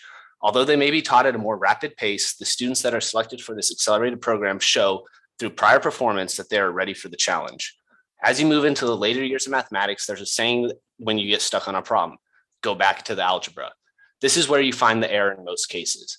The building blocks of mathematics when going into a STEM field study come from first level algebra and geometry. These courses need to be a focus. By being able to complete both of these classes during my time in middle school, I was able to build foundational knowledge of these subjects throughout high school. This made it easy to apply the knowledge during my college years. I attribute this to being the reason I was so successful. Moving on to a more personal aspect, I believe that the rigor that was placed on me while participating in the accelerated math program gave me the required tools to thrive in college. Time management, problem solving, asking for help, understanding how I learned best, and most of all, determination. I didn't see this while I was in high school, but noticed it in college when I didn't struggle like most of my peers, even though I carried a heavier workload. This allowed me not to only graduate with a minor in another engineering field, but also graduate early with the highest honors. To wrap up, holding students back that are ready for the challenge and have shown they're ready will only impact the students. I leave with this. Why delay students a year when they have the necessary tools to move forward? Doesn't this mean they'll miss a chance? Your time is up. We're going to move on to Michelle Flossel-Campbell. Hi. Like Cindy, I'm probably not going to be the most popular one tonight, but I strongly support this program. I agree with that we need to add new pathways and on-ramps to our students. And like Cindy, I had my kids take Math 6 because I know it is foundational, and I have accelerated them in 7th grade and they're thriving because of it. So this is a program that will work to provide additional on-ramps to have more kids be able to reach those highest levels of math in high school, whereas the previous plan does not. It really is exclusionary, whereas this one is opening opportunities. And it still provides for those individualized opportunities and plans for those kids who are so math ready and prepared and excited for it. So I support this. And for those who say we need more time, our district has been talking about this since the May 8th, 2019 board workshop. This work has been being done for years in our district, and I applaud the time they have taken to carefully craft this plan. It is not something they threw together quickly. Our district has been thorough in its work in creating the best plan to meet the needs of the students of CUSD. So please approve this plan that has been in the works for over 4 years now. Thank you very much. That concludes our speakers. Trustee Castellanos. Okay, thank you, Ms. Hayes. Trustees, discussion? Anybody?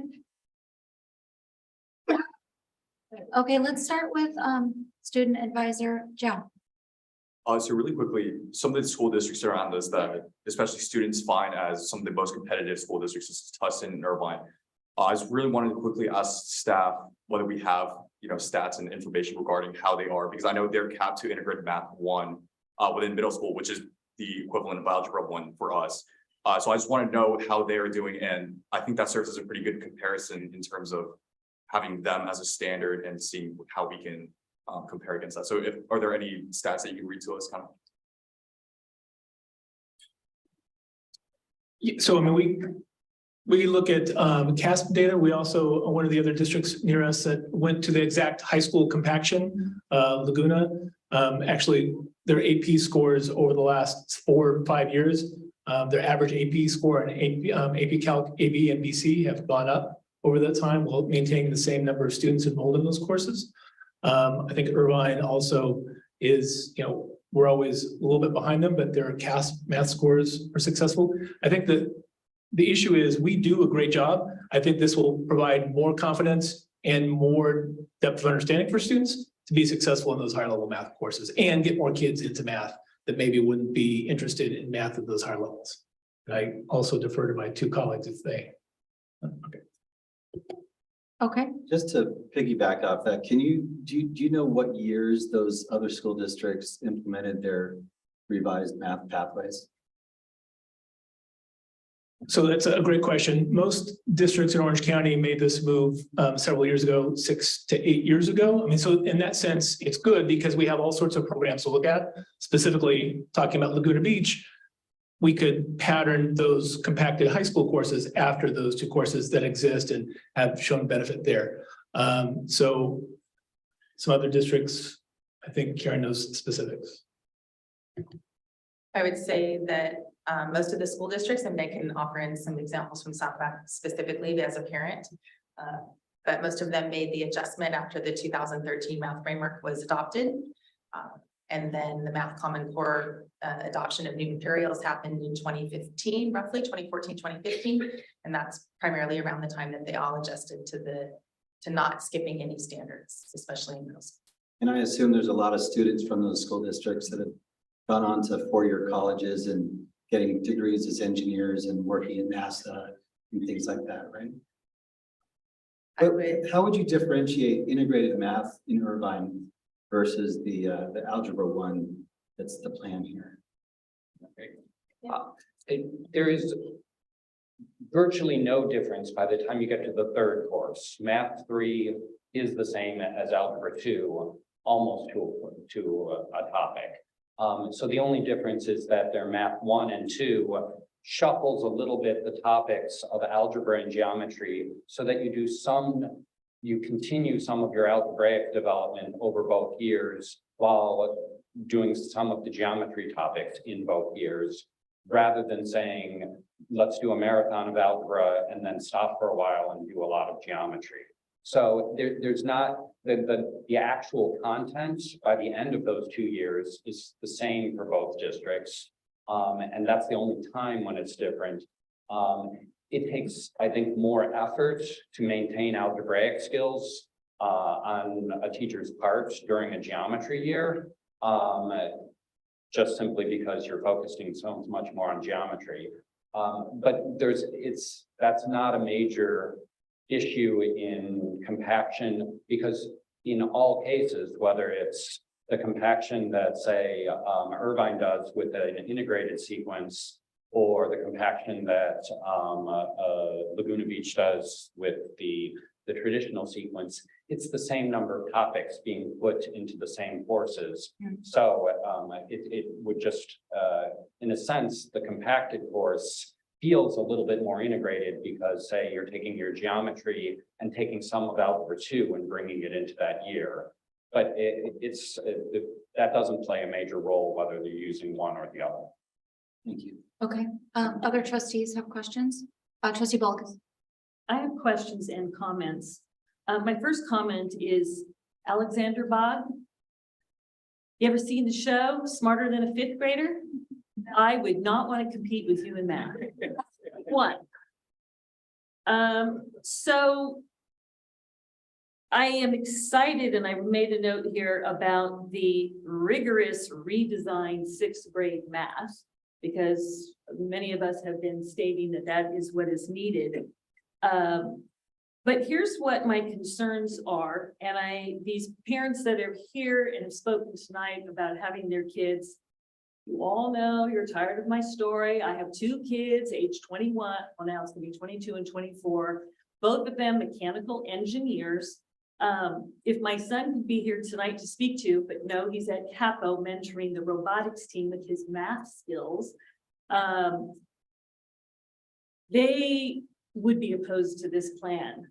My concern is that when we say, yeah, I want to know if you can promise this, when you say you can do an individualized accelerated student plan, well, if we're not offering geometry in 8th grade at any middle school, how are you going to offer that for those kids like mine that would want it? And then when we talk about class size, sections at particular schools, when you start making these plans, if we were to approve this, and you start doing your trainings and preparing the teachers and how this is all going to work, well then how do you fit in these kids? Because you don't know how many there's going to be, and then all of a sudden they need to, have this class. I don't want it to be, well, we would offer it if we could afford it, or we had that teacher here that could do it. That's my concern, is can we absolutely guarantee that those kids, like my two and these parents' kids, would have the pathway? Love the additional on-ramps, we all agree about that. But to take away, my kids would say the same thing. They would be bored in class. And that they do get the geometry and the algebra again later. So that is my concern. And I like the question that was raised, because I was thinking it myself about the comparison. So what are our statistics compared to Irvine to Tustin? Here's what I don't want to hear. That we're aligning with the county and the state. If we aligned with the county and the state when it came to COVID and getting our kids back in school, where would we be today? We were ahead of the pack. I want to stay ahead of the pack in that. And I want to afford our students the that opportunity. So that's my question, is how do we guarantee that budgetarily? So I'll start, and then I'll ask the team to provide some specifics. So we will absolutely guarantee that there will be individualized pathway options for the students that need to accelerate starting in 6th grade. Absolutely guaranteed. We actually do it right now anyways. We provide individualized pathways for students. And some of the examples that were in the presentation where they're accelerating far quicker, faster than just Maths Accelerate 7 in 6th grade. We are already having those meetings at school sites in elementary school to meet with that student and that family, look at the data, and then decide what is their appropriate course. What are they ready for? So we already do that. We will continue to do that. We've also had conversations with the principals and said, if approved, this would be, we would need to be able to provide geometry in 8th grade, for example, as an individualized pathway. And we talked to the principals and said, we first identify how many students need that individualized pathway, and then the staffing happens after that, not the reverse. So the reverse would be, oh, this is what we're offering, so too bad we don't have the space. It starts with how many kids need that, and then that's how we staff.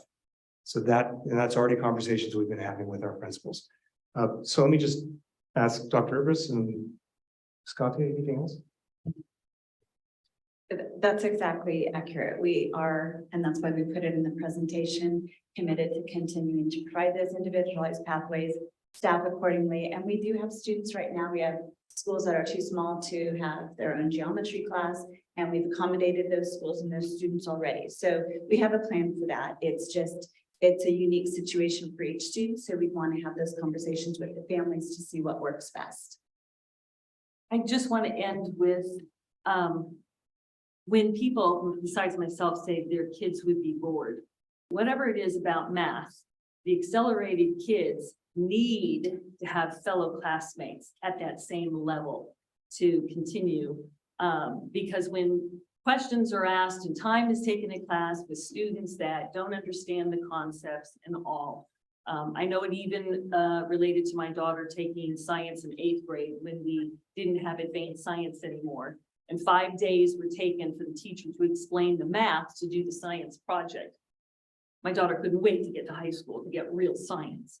So there is that frustration when they, you know, they're humming, they're ready to go in advance. And so in that particular class, they do like to be with the other accelerated kids so that they can keep that momentum. Thanks.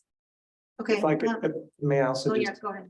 hang on that. So we understand that. So that's again, in the plan is the, to look at new curriculum for 6th grade and also provide training to teachers on how you differentiate. They already do, but to provide other strategies on how to differentiate between different students' needs in a classroom. Thank you. Okay, trustee Hanachek.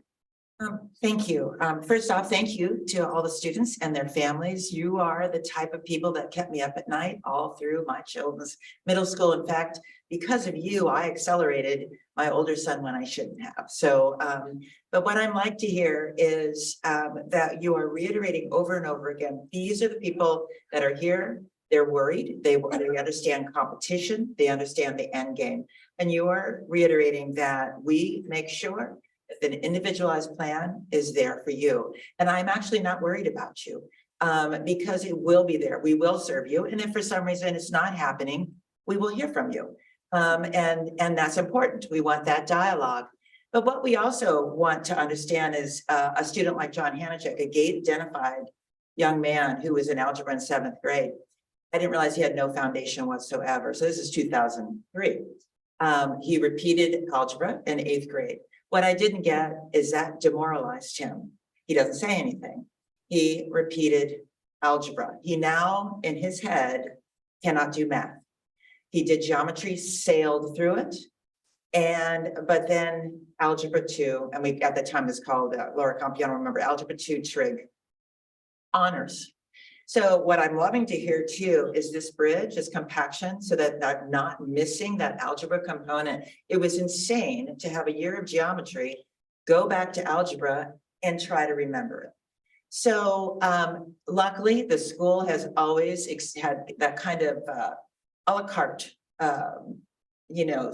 service for my children. And I was able to work through a system for him.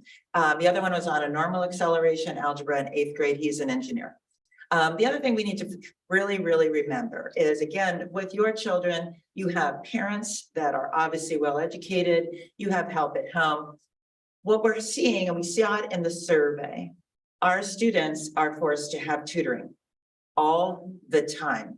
We were worried about summer. Well, worry about a school year where they are also after school receiving tutoring. I see it on Facebook posts. I know people who make a robust living doing it. Again, this isn't your children, but these are other kids that they want to be accelerated, but something missed them. They skipped a step. So now it is the constant catch up. So that is something that we as educators, or I'm not an educator, but in charge of young people, we want to make sure that you get everything you need, but we also want to make sure that that student that missed something, who might perform really well at 7th grade, when it catches up to them is algebra 2, over and over again.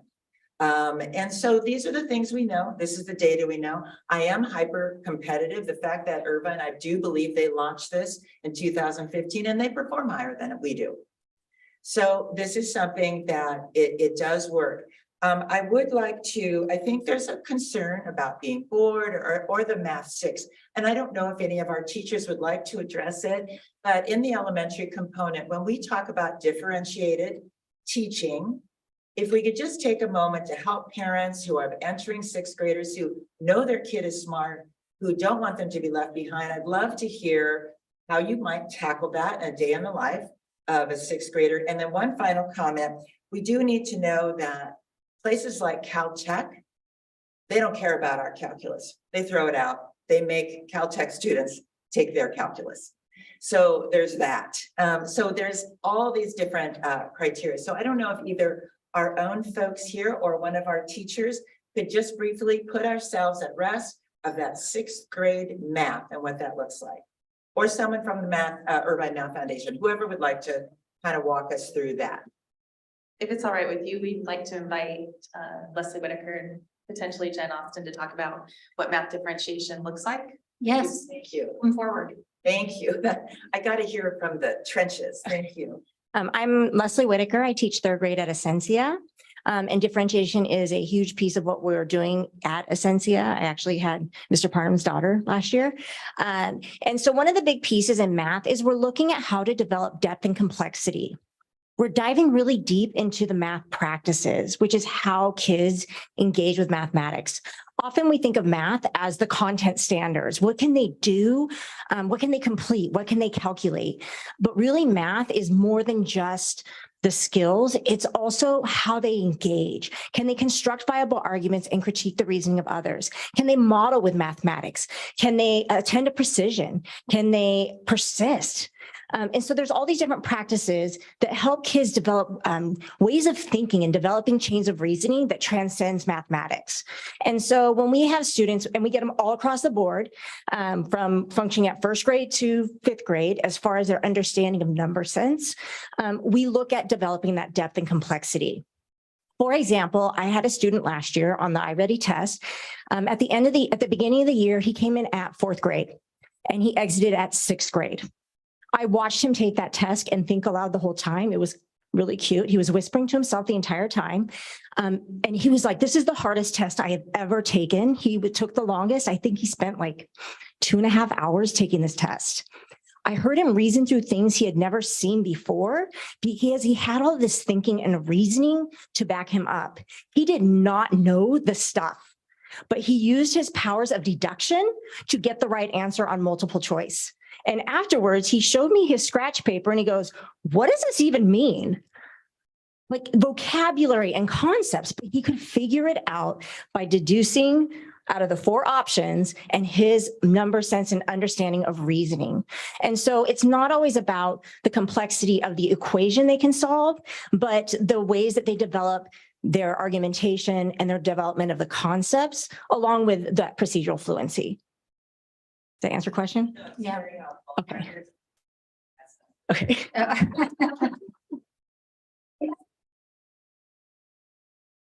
Okay. Okay, go ahead, trustee Parham. My biggest concern with this math pathways plan wasn't the concept of it, because I'm very comfortable with that. I saw it implemented in Irvine and to much success. So I know it works. My concern all along has been how well do we communicate this to the parent community? And watching this from out there 6 or 8 months ago, I thought for sure there would be a lot more information nights and sessions to discuss this. So probably up to about a week ago, I was going to vote against this because I felt like we hadn't done our job communicating this. However, in the past week, I've seen probably the best communication I've ever seen from this school district with respect to this situation. And I want to applaud your staff for the YouTube webinars that were put out there. I think they're phenomenal.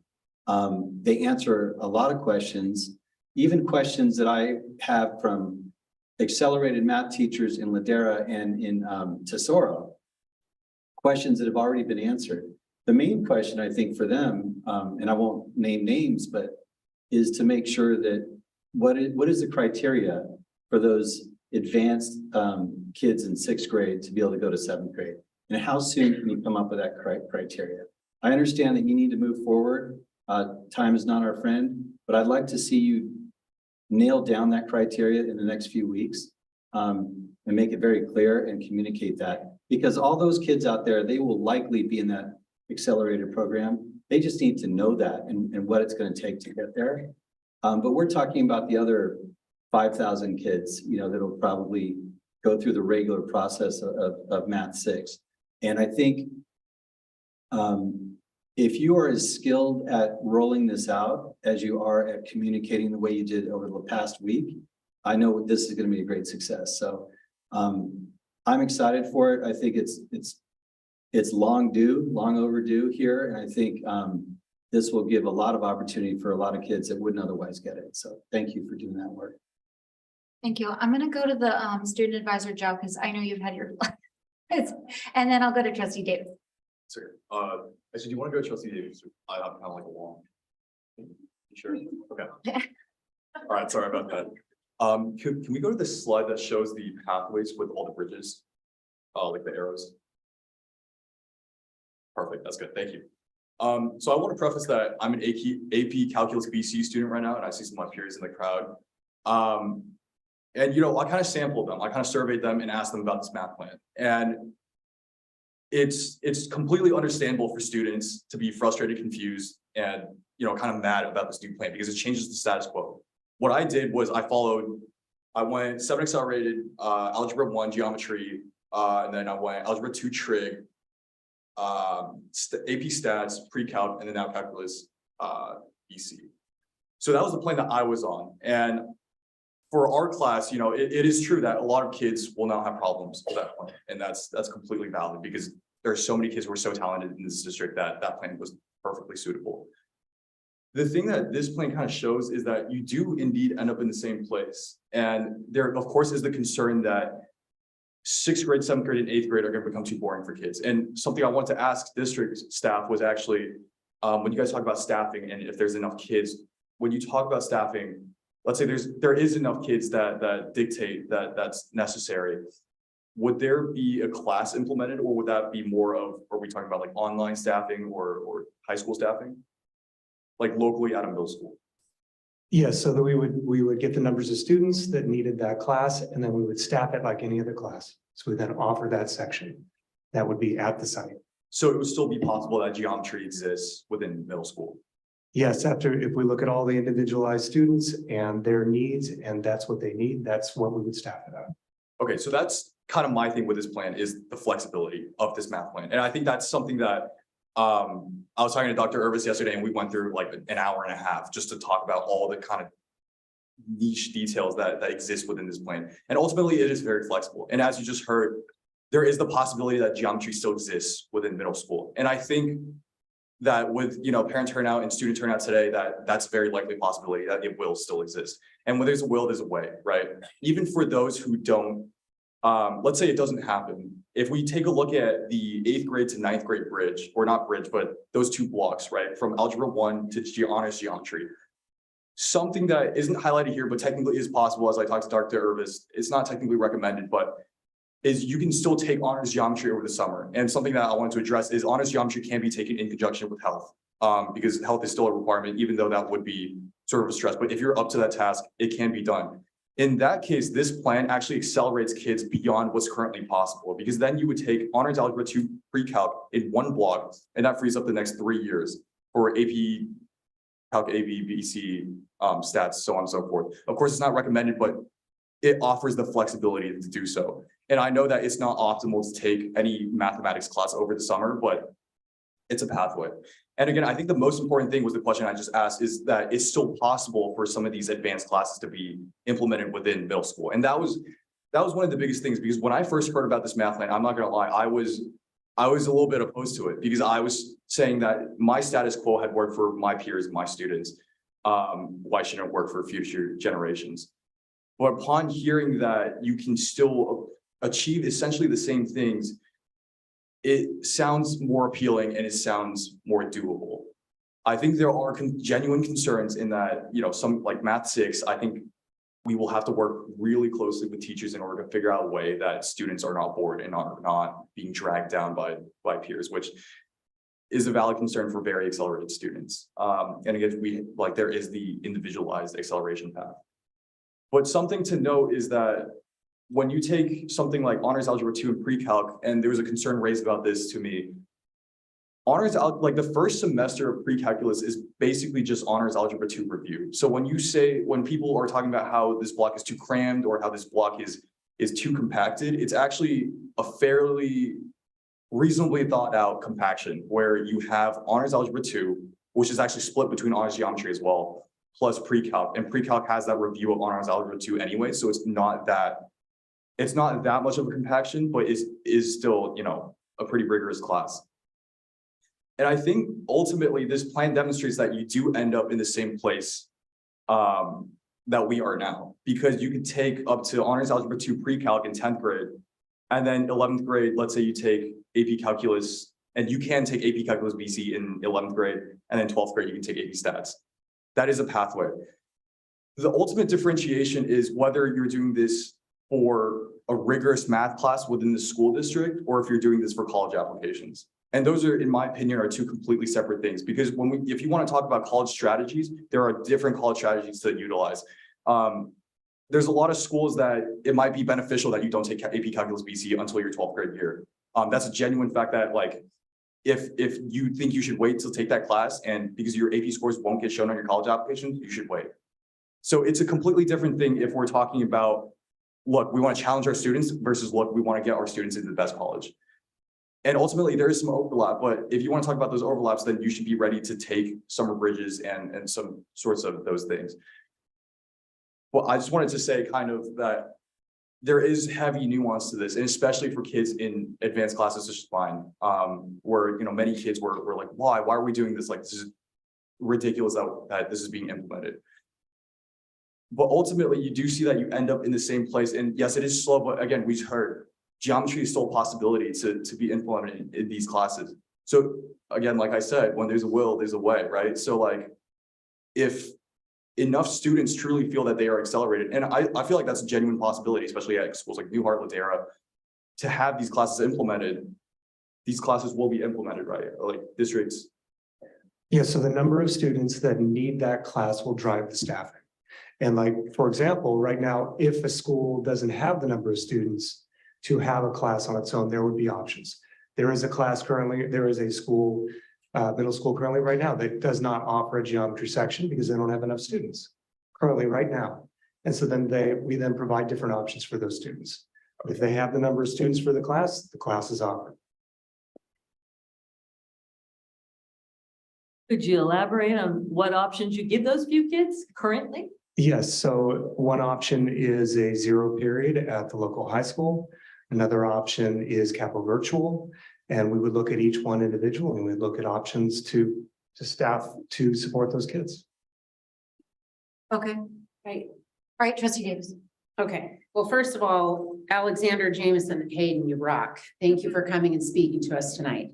I have heard from students like yourselves and Liam. Thank you for being here. And I've heard from teachers and I've heard from parents in large numbers.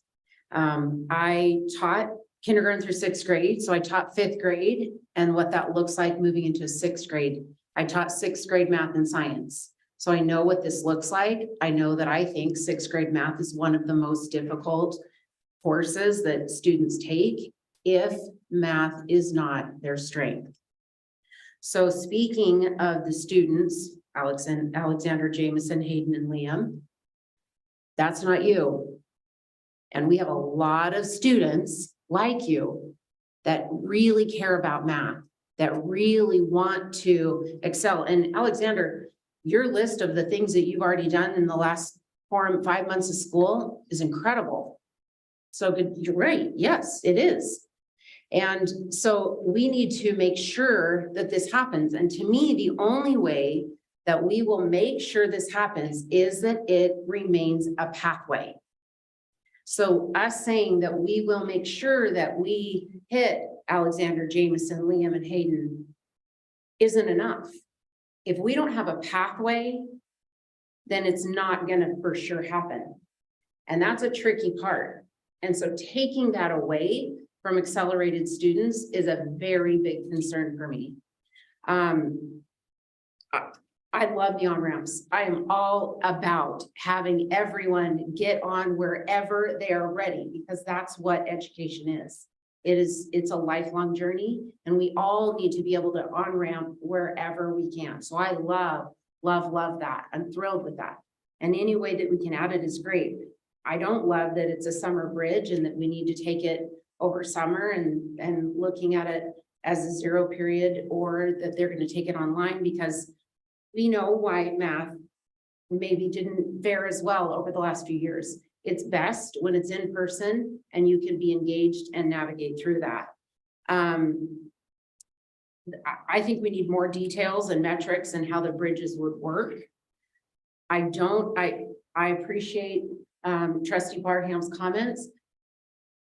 And I appreciate that staff has worked hard on having the opportunities for parents to learn the 2 sessions that we had.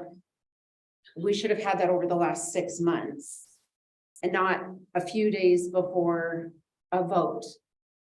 So I wish that would have happened, because having the Q&As just be presented to families today, it's a lot to process, and it's a lot for us to try to navigate and get through when we're receiving emails at 4 o'clock and we're having a meeting at 5:30.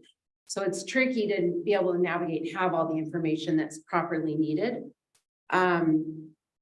There's a wide range of abilities, of course, and math is not one size fits all. And I taught 6th grade, regular 6th grade math. And if I would have had my 6th grade class with you 4 students that are here, I can't even imagine.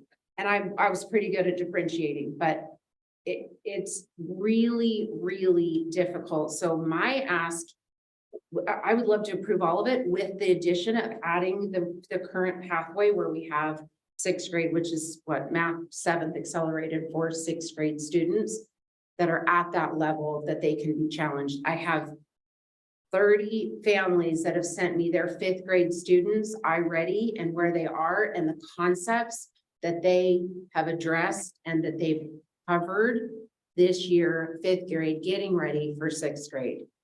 So there's quite a bit to that. A couple of the teachers in CUSD that talked about that are middle school teachers that teach accelerated 6th grade students taking math 7th accelerated.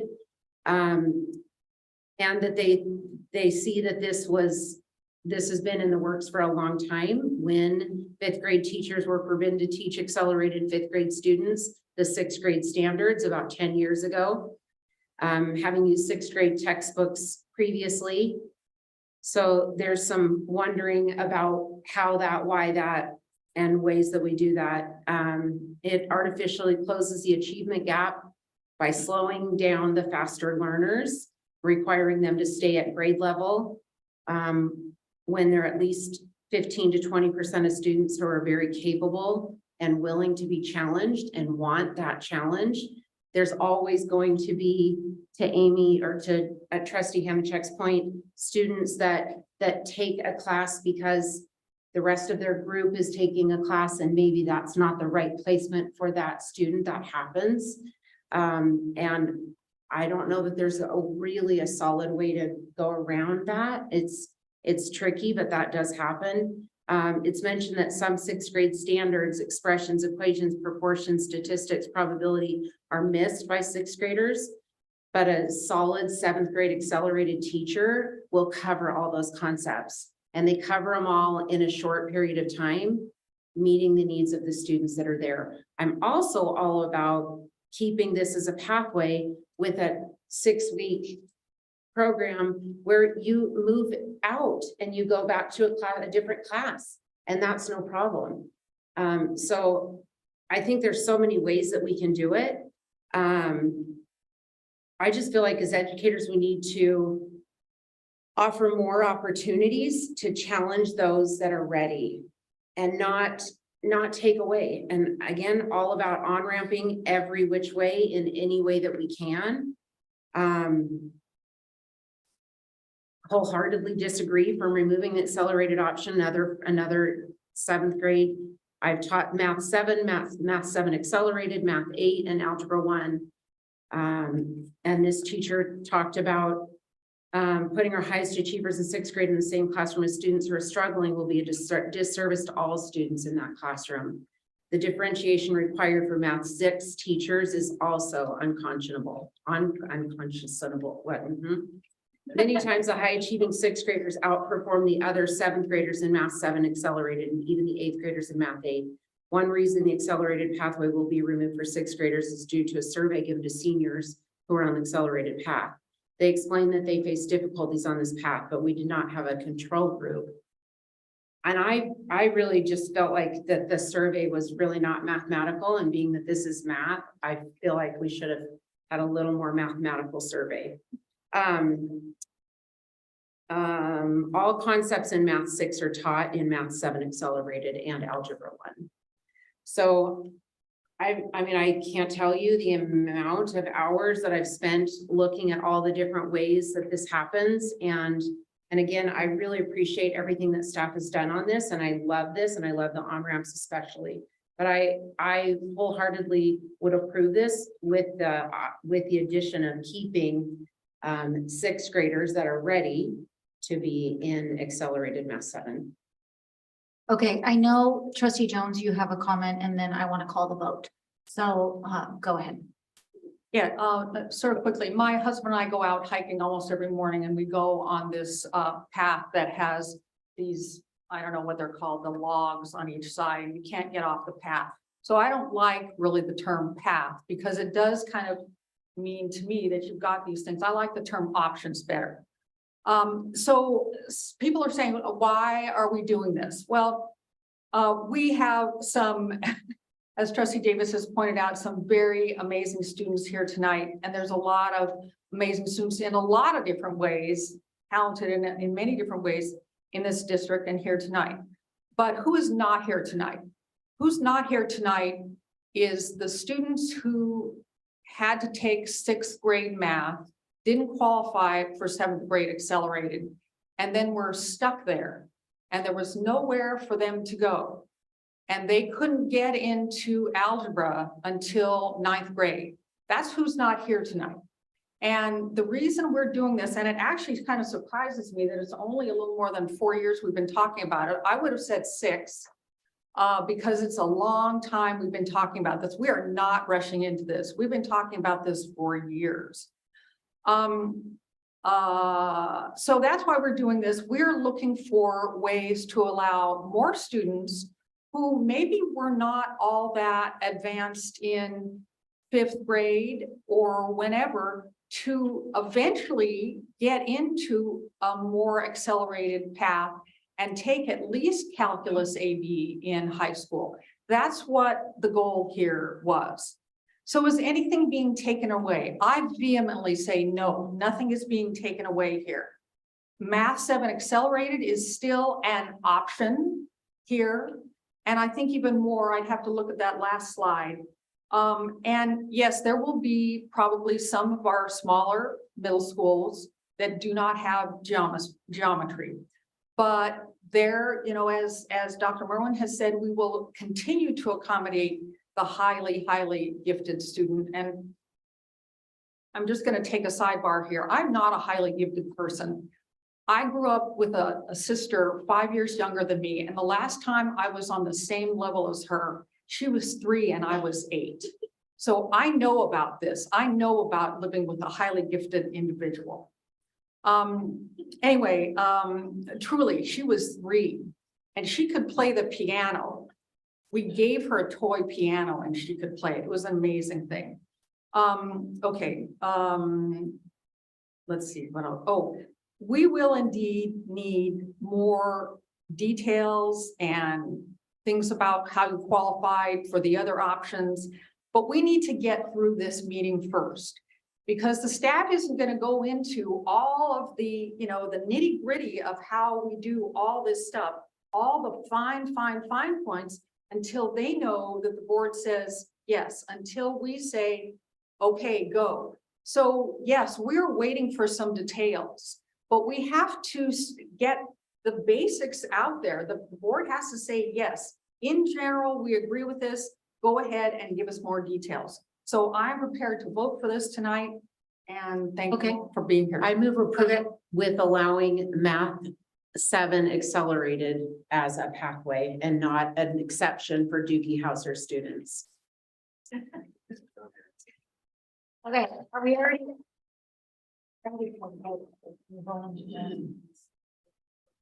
Yeah, I already called a vote, so we're gonna vote on the plan as is. as stated, as it was presented. So I just need a motion to approve it.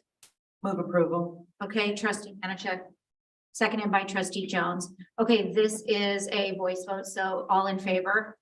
Aye. Any opposed? Okay, so the motion carries 5-2 with a preferential vote of aye, correct, from student advisor, Joe. Oh, yes, sorry. Sorry, trustee Pritchard, go ahead.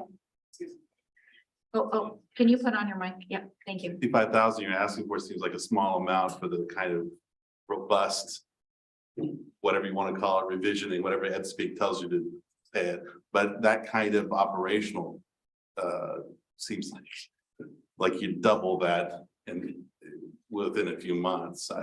Did you arrive at that number just based on some kind of, somebody comes with their program and says, I'll sell it to you for this amount of money for this many teachers kind of thing?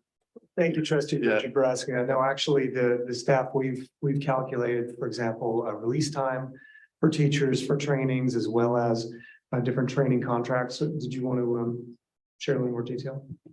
No, exactly. It's for our continued work with Irvine Math Project, but the work's already begun. So that doesn't constitute, we've brought several proposals to the board previously for the pieces of that contract along the way. Augmenting, that's augmenting things we already have in place. Yeah.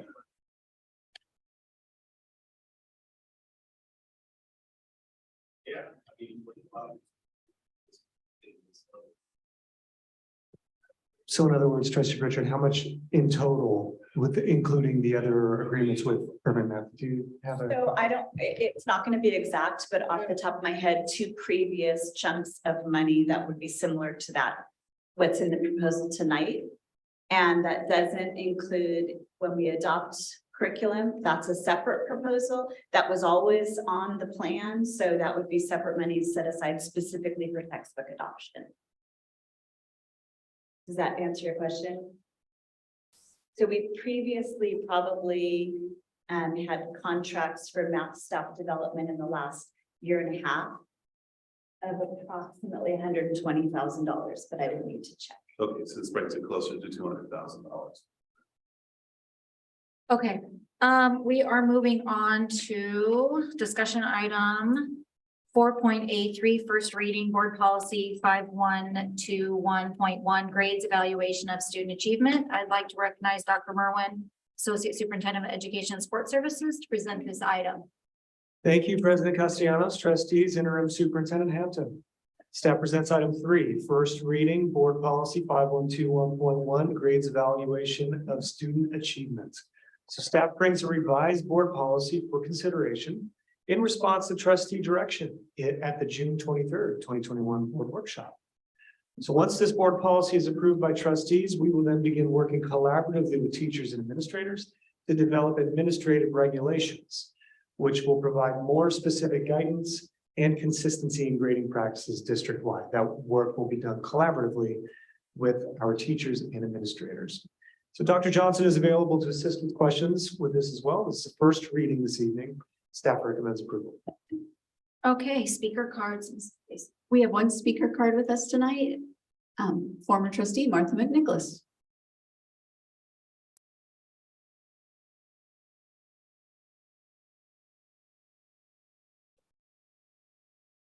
Good evening, Interim Superintendent Hampton and trustees. I'm glad we've moved forward. I keep saying that we, but it's not we anymore, it's you. I'm glad you've moved forward on this. I know it's been in the works. I am concerned a little bit, and you may have already asked these questions that have been answered, but the last paragraph of the added part says the superintendent or designee shall determine the methodology to be used in calculating students' grade point average, including the courses to be included within the GPA, and whether extra grade weighting shall be applied to advanced placement, international baccalaureate honors, or other concurrent post-secondary courses. But what has been eliminated, as I read it, is the explanation of the actual grading Okay, there's nothing in the part that's been struck out is explaining that the elementary are numbered grades, 1, 2, 3, 4, and behavior on outstanding area of concern and unsatisfactory. There's no discussion of the actual weighting for AP courses. And credit, no credit, those kinds of things. So I'm assuming, maybe I shouldn't assume, but those specifics would be in an administrative regulation. And if so, how are parents and students going to find that out? Because this is, if I were to go, and I know during COVID, we made some adjustments to this, and those adjustments are all gone. So I'm glad to see we're back to normal. But I think the details need to be available to families and students. So that would be my question. And you guys may have already had that answer, and I'm seeing Dr. Johnson shaking his head. So glad it's somewhere that it hasn't been totally eliminated. Thank you. Thank you, Martha. Is that it? Yes, that's it. Okay, discussion by the trustees. Actually, can we have, Dr. Johnson, can you address that question by Martha? Yeah, absolutely. And I think I'm going to kind of touch base with what Vice President Parham talked about, was communicating early and often. One of the things about the process for revising the grading policies, we included a large number of stakeholders, including K-12 students, teachers, principals, parents. I think when we go out to do the AR, part of that is getting their feedback, but also informing them. But in the end result, after we develop the AR, would be publicizing it, right? You're right. We need to let the parents know well ahead of time, right? Not in the middle of the semester or in the middle of the year, but well ahead of time when that would go into effect. Maybe it would be brochures, maybe it would be a dedicated site on our webpage, linked to the school websites. But absolutely, we would inform parents. This is one of the biggest things that's going to affect them, their students, and teachers. So absolutely. Thank you. Okay. Yep. Oh, go ahead, Dr. Murray. If I could just add too, similar to the safe routes to schools, if you remember the e-bike policies that you passed, ARs typically are not shared, but this is very similar to the grading policy. We want the exact details of the administrative regulation shared with the public, just like we did with the e-bike policy. We follow the same process of being very transparent of all the details, because parents and teachers need to be very clear. Thank you. Okay, trustees, discussion, anyone? Trustee Jones. Yeah, just a quickie, and I have said this in several forums. I want to make sure that when we have the administrative regulation, that it is made clear that extra credit is to be, well, here it says, let's see, meaningful and purposeful. And I think that is in the eye of the beholder. And I really feel like if a student needs extra credit, it's because their learning of part of the content is deficient in some way. And so the extra credit should be to help them correct that deficiency, that lack of learning. It shouldn't be picking up trash on the beach or coming to a school board meeting or writing a letter to the editor, unless it's a journalism class or something. It should be something that helps them learn, achieve, and demonstrate mastery of the missing content. That's my only concern here, is that seems to keep going away every time I see this. Thanks. Thank you, Trustee Yanachek. Yes, so if we could accommodate Trustee Jones's request, and I don't know if that's putting it in the policy here, or do you address it in an AR? Then I would like to move the second reading on this policy and move forward if everybody was satisfied with her request. And so how would you address that? And then could we proceed then to move forward on this policy? I don't think it needs to be in the policy. I think it can be in the AR. Yeah. Okay. All right. So if we're all comfortable, and I totally trust staff that you will have a robust AR, that will be more information that the public will get. I would make a motion to waive second reading on this grading policy. Okay, Trustee Davis. Do you have a question? I think you have your. Oh, wait, you know I what? have it. Jumped in front of. That's okay. Have you even talked about the extra credit assignments? I mean, how many of these things are done? And does anyone question why you give extra credit? there was actually kind of a robust conversation. So we did a K-12 task force, and then we did smaller work groups by grade span. And that was the top of in-depth conversation at each level about actually to what Trustee Jones was talking about. What are the exemplars? What is extra credit? Is it connected to mastery? So I think part of developing the AR is surveying and finding out how extra credit is used, and then developing very specific criteria for it. Oh, we're moving entirely. Instructionally, I think the discussions that were had was there extra credit is being offered. We should make sure that the extra credit supports mastery. That was the conversations that we had, but. no, I get that. And it just don't question the concept of extra credit as a barrier or. I'm sorry. No one questioned the concept of extra credit as some kind of barrier between what a student might bring with all of the issues that they're having at home or other things. I mean, you think about COVID and all the other stuff, and adding another layer to that, Right. just, it's like, here's some extra credit, go away, right? And it varies the student in some cases. It's like, okay, so you want me to do more work? I can't do the work that I started, and now you're having me to do additional things. And whether it's picking up stuff on the beach or whatever you would call it, I don't know if I'm. So I think settled on that the language being left in was kind of a compromise for those teachers who felt that extra credit was something that could be supportive, and those who thought, like you say, it's not really relevant to mastery of the standards. So, but we will go with board direction. If that's something that we need to remove, that's completely possible. Or if you want to develop to the AR, we could do that. I think if we decided there was going to be no credit, no extra credit, we would see a lot more parents showing up than we saw tonight. I think extra credit is an opportunity to make up for maybe an area where you screwed up. I've done that a lot in my life. So Brett? giving them an There you go. opportunity to make up a class or a grade, I think is helpful to the mastery of the subject. But yeah, it shouldn't be some, non-mastery related purpose. Okay, student advisor. Thank you.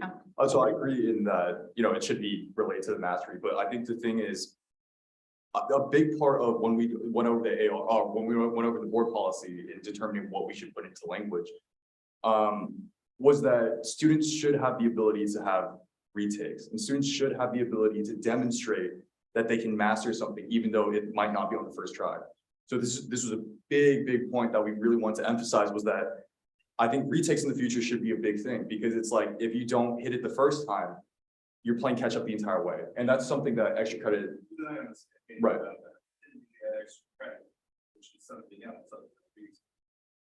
There's a philosophical difference between this. Right, but then there's also classes like orchestra or something else, right? Like there's also considerations with classes that aren't test-based and are more performance-based in other ways. And it's a truth that like some students will never play an instrument as good as perhaps the teacher expects, right? And you can't really retake that, in my opinion. I think there are certain areas where extra credit fundamentally can help a student. And there's like the example I just gave with orchestra, where it's not necessarily test-based, it's performance-based, and some students just don't play well, but they still want to be in the program. I don't think we should be discouraging those students by saying, I'm sorry, you don't play well, you're completely getting cut. I think there should be some channel or method of saying, here's how you stay in, even though, and that might be through extra practice or extra things that constitute extra credit, or in other ways.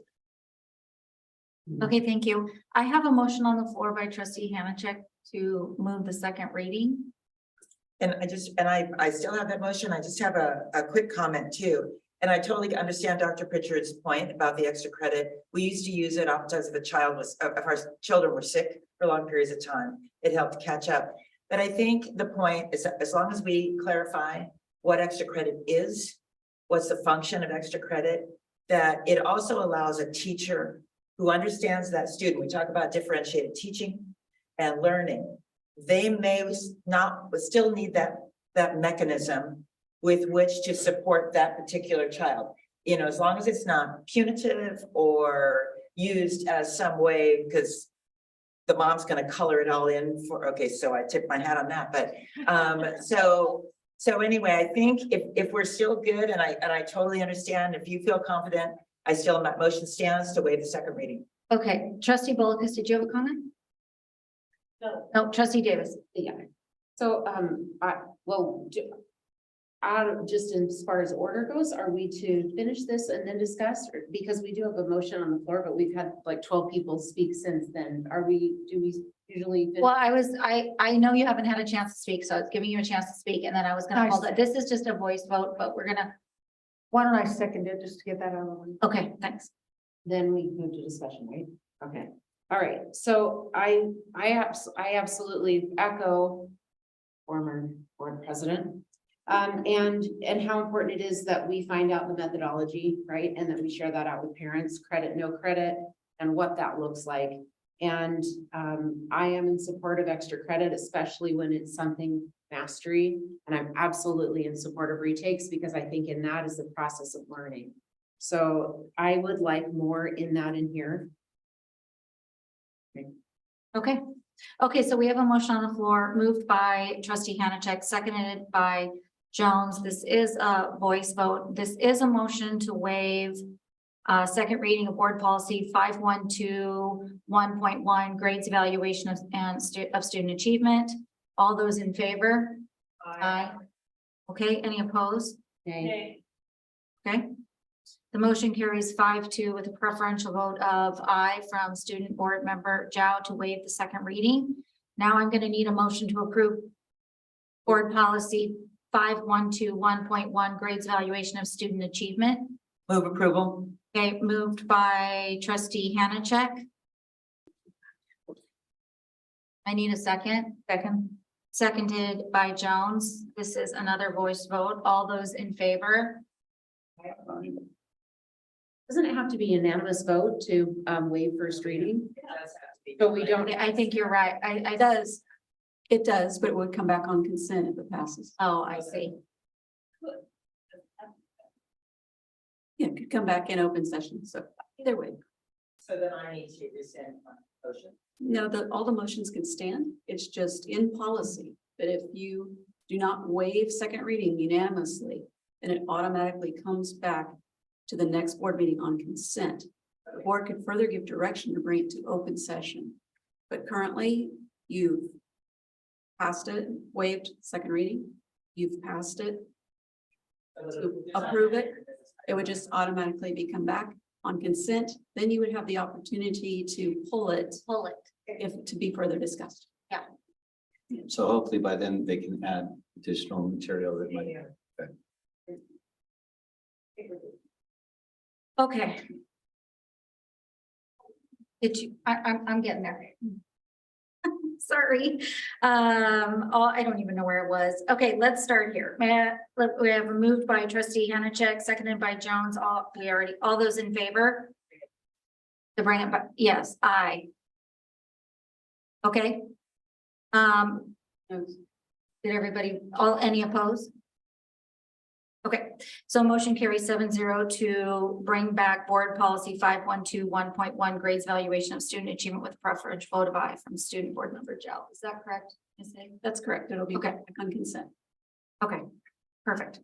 Okay, item 14.A4 governor's January budget proposal for fiscal year 23-24. I would like to recognize Deputy Superintendent Mr. Clark Hampton, Business and Support Services, to present the item.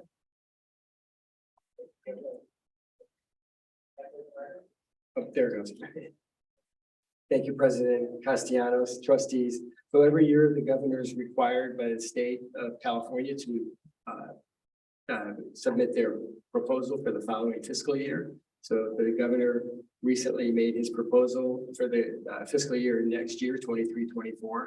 And I'd like to introduce Philippa Townsend, Assistant Superintendent for Fiscal Services, to provide trustees a brief summary of the governor's proposal for next year and its impact on the school district. Thank you. Thank you.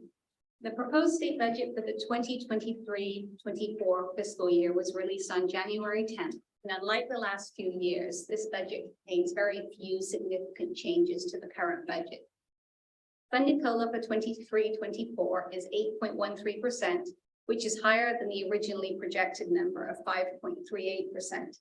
But the subsequent 3 years all have lower COLAs than originally projected. The 23-24 COLA will be revised up or down at the May revise when the final number is known.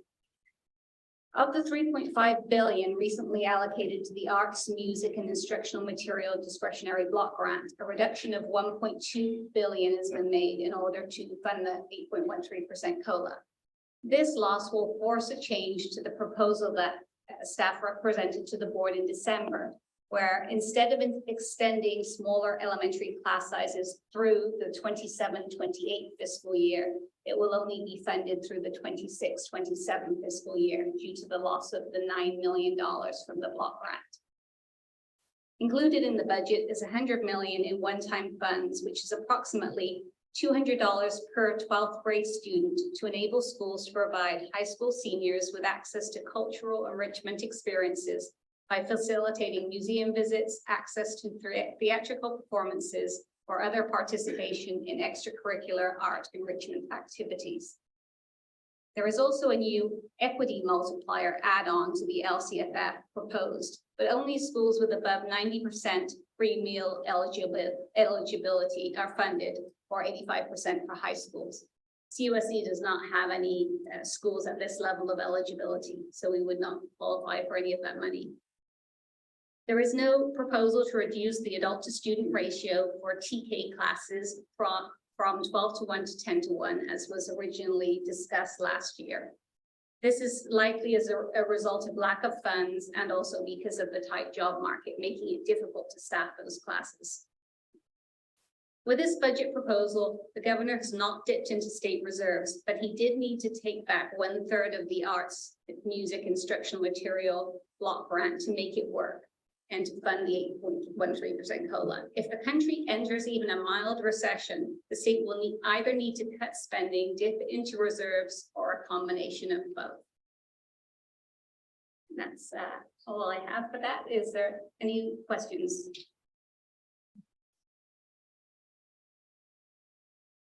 Do you speak? We do not speak. Okay, this was an informational item only, so trustee Volkes. Philippa, did you just say that the governor took back 1/3 of in the arts? And do you think that has anything to do with the proposition? Was it 29 or 31 that went through? Is it 28?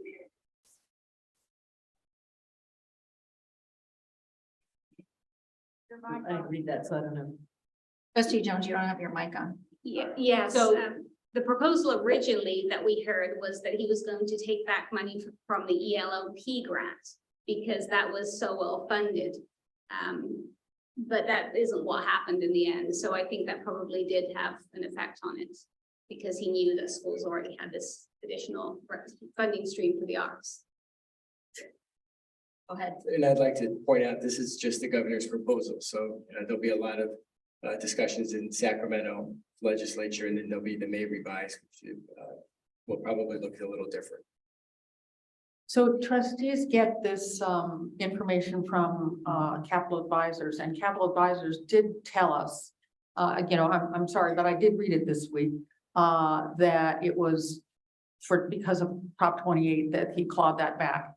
And the thing about Prop 28 is if you read the proposition, there was never a funding source in it. And contrary to perhaps some people's opinion, it was not going to give art students the ability to print money. So you have to get the money somewhere, right? And it had to, there was no funding source. So you have to steal it from something. So that's what happened. I mean, anybody who didn't figure out that you knew that was going to happen. We talked about it. All right, any other discussion? Information only. So we're moving on to 14A5, presentation and receipt of the district and community facilities district annual financial reports for the fiscal year ending in June 30, 2022. I'm going to recognize Mr. Hampton again, Deputy Superintendent of Business and Support Service, to present the item.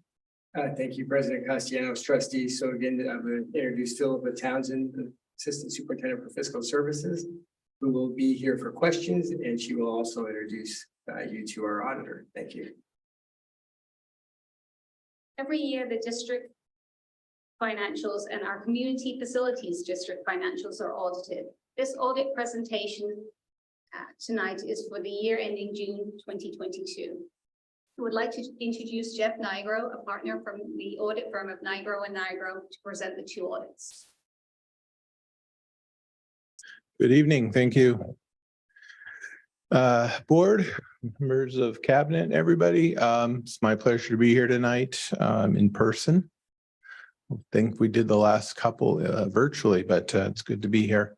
And I'm going to present, as she said, the audit report for the year that ended on June 30, 22. And so we're taking a little look back. Just briefly, I want to talk about what the audit is, because I think sometimes people hear the word audit and it conjures up a lot of negative imagery. People think of IRS audits, or they think of SEC audits. They tend to look very bad, but this is really very mild in comparison. So this is the annual audit that's required by the Education Code. The real objective of this audit is for us to look at your financial statements, and you adopt those unaudited actuals in September. So basically, we're giving you our opinion on those financials and whether they comply with generally accepted accounting principles. So the opinion is what we call unmodified. It's a clean opinion. That's what you want to get. Okay, auditors can give different types of opinions, but you have an unmodified, clean opinion on the financials. So that's something to be happy about. Now, in addition to doing that, there's a lot of things that we look at to arrive at that opinion. We have to look at the district's internal controls, and there is a slew of compliance that we have to look at with federal and state programs. And so the audit also addresses those things. We start the audit actually, we're starting the 22-23 fiscal year audit as we speak. But it's a year-long process that involves planning. We go out to some of your school sites and look at the attendance accounting procedures. We look at the ASB accounting. We come here to the district office in the spring and we look at internal controls. We start looking at some of the compliance areas. And the audit doesn't just happen in the fiscal services office. The rest of the departments get to share the joy of being audited as well now, because the state audit guide, which is basically coming down from Sacramento and provides us with instructions on areas that have to be audited, that's growing year after year. And more of that has to do with things that have nothing to do with accounting or fiscal matters. It has to do with complying with all the programs that you get money for. They all have these little built-in compliance things that we have to check on, and non-compliance can often cost the district money. So we have to look at those, and plus all the federal dollars you're getting come with strings attached as well. And so we're spending a lot of time looking at ESSER funds and Title I and child nutrition. So there's a lot more to the audit than just accounting and hounding the people in the fiscal office. So having said all that, the audit really does address all those things, but in the back of the audit report, which is usually where people flip to first, we would report any audit findings. So if we found any areas where the district was out of compliance in any federal or state programs, they'd be reported back there. If we found any areas where internal controls were weak and needed to be improved, they would be reported in the findings. So I'm pleased to report that there were no findings related to financial statement reporting or internal controls. There were no federal findings over the federal dollars we looked at. And there were 2 state compliance findings. Both of them were pretty mild, had no financial impact on the district. They were simply a matter of reporting issues, but no harm done on those. And that's about as quickly as I can go through it, but I'd be happy to take any questions, unless you'd rather have me just go into the other audit before. Is that okay if you can continue? Okay, go ahead. Okay. Well, as you know, in addition to the district's annual audit, we're also engaged to perform an annual audit of your CFD funds as well. And so one's a little different. It's a little shorter of a report, but essentially the objective of the financial piece of that audit is the same. It's for us to give an opinion on the financial statements, and we have those financial statements in the report, but not as much compliance related here. But there's also a piece of this audit we call a performance audit, in which we actually look at how those funds are being spent. So we pull a sample from every single CFD that's out there and verify those expenditures line up with, that they're in accordance with that particular CFD's objective. And so we look at that. And then, you know, some of the same things, we look at how contracts are being procured, the public contract code is being followed. We look at, you know, the checks and balances, internal controls as well as they relate to the expenditure of those funds. So all of that to say that the CFD audit is a clean audit as well, unmodified opinion on the financial statements, no findings to report there. Now I'd be happy to take any questions anyone might have. Ms. Hayes, do we have any speaker? No, we do not. Okay, trustee discussion? I just have Go ahead. just one question. How long have you been the auditor for the district? Well, I think we just completed the 6th year. 6th. Yes. So that actually means that I have to step out as a partner for this current year's audit, and a new audit partner will be taking over. Okay, anybody else? Trustee Pritchard, do you have one? Your light's on. Just- That's okay. All right, I may have a motion to receive the district and community facility district annual financial report for the fiscal year ending in June 30, 2022. So moved. Second. Okay, moved by trustee Davis, seconded by trustee Hanachek. Is that right? Did I get that right? Okay, this is also a voice vote, so all those in favor? Aye. Okay, any opposed? Okay, the motion carries 7-0 with a student board member, Zhao, casting a preferential vote of aye. All right, 14.8.6, California School Dashboard Fall 2022. I'd like to recognize Dr. Merwin, Associate Superintendent, Education Support Services, to present the item. Thank you again, President Castellanos, trustees, interim superintendent Hampton. Staff presents item 6, California School Dashboard Fall 2022. We return as promised with an update regarding the newly released data dashboard and the district's results. We do have a brief presentation which will provide you with a summary of the 2022 dashboard. My pleasure to introduce District Administrator Michelle Benham, who will be helping and assisting with us with this presentation. And we are all available to answer any questions. This is an information item only this evening. So, Ms. Benham, take it away. Thank you, Madam President, Interim Superintendent Clark, and trustees. Thank you for this opportunity to share some great news with you. Our performance on this year's California School Dashboard. The dashboard consists of 6 local measures. These things are assessed locally here, and we report to the state. And we have basically, you get a pass or a fail on all of these, and we have passed all of these indicators as defined. The state also has 6 indicators. The first one being academic performance, and that's based on our performance on the Smarter Balanced Summative assessments in ELA and mathematics. They measure something called distance from standard, and that is the baseline, the bottom score you could get to be considered proficient or meeting the standard. And they measure based on our average scores, how much we are above or below that standard. The standard is measured from very low to very high, with very high being the goal. So Capistrano Unified received very high in English language arts. This last year, our distance from standard was 46.5 points above the standard. And that was compared to 45.5 in 2019, which was the last year a dashboard was assembled. In mathematics, we received a score of high with a distance from standard of 12.2 above the standard. That is, however, compared to 21 points above the standard in 2019. So as we have mentioned, we are working on that program as well. The second indicator, English learner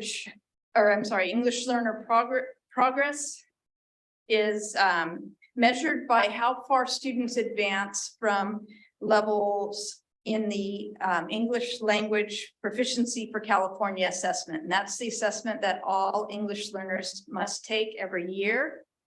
I want to point out that this English learner group changes annually because as students redesignate, they do well, they acquire English language and meet other standards, they are removed from this subgroup. So it is a changing group, constantly changing group. However, the state has created a way to get credit for moving students forward. So even if a student was a level 1 last year, if they advance at all, half a level, they give us, they are considered as making progress. So our goal is very high on this indicator as well. CUSD this year received a medium score. We had a score of 54.6. The score of 55 would have put us into into high levels. So that's an improvement. There was a typo on the materials we sent to you before. In 2019, we were at 50.3. So this is a significant improvement over the previous indicator. So we're very happy about that as well. The next indicator is chronic absenteeism. And this is our greatest area of challenge on the dashboard. Chronic absenteeism is the percent of students who are absent 10% or more of the instructional days they were enrolled, kindergarten through 12th grade, or sorry, through 8th grade. The goal is to have a very low indicator on this. So we did not meet that standard. We were considered very high. Our chronic absentee rate was 21.5%. That's higher than the county average of 21.3, which we usually celebrate, but we would like to be lower in this indicator. By contrast, the last time this was measured pre-pandemic, we were at 7.4%, which was considered medium. So this is something I've already heard our principals discussing and our assistant principals discussing in meetings, trying to figure out how we can lower that rate once again.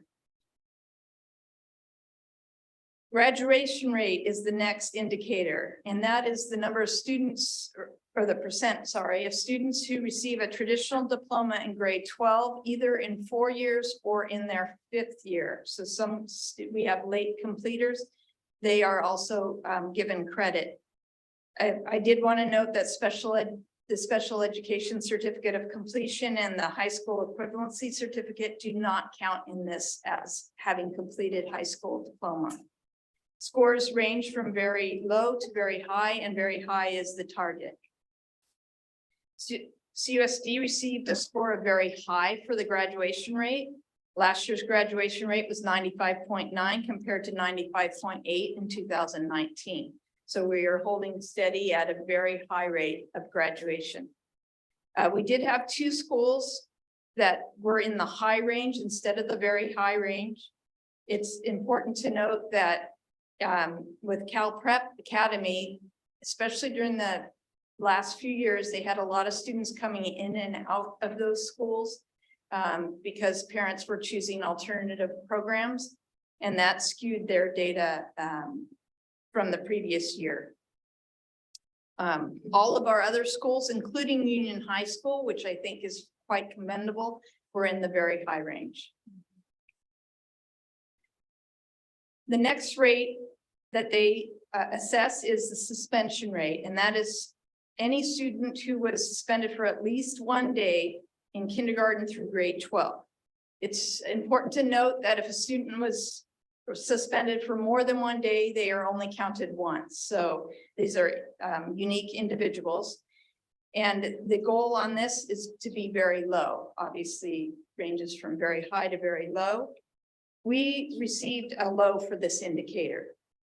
CUSD's suspension rate was 2.2. In 2019, it was 2.3. The final indicator is college and career readiness. And there are a number of factors that are utilized to determine if a child is college and career ready.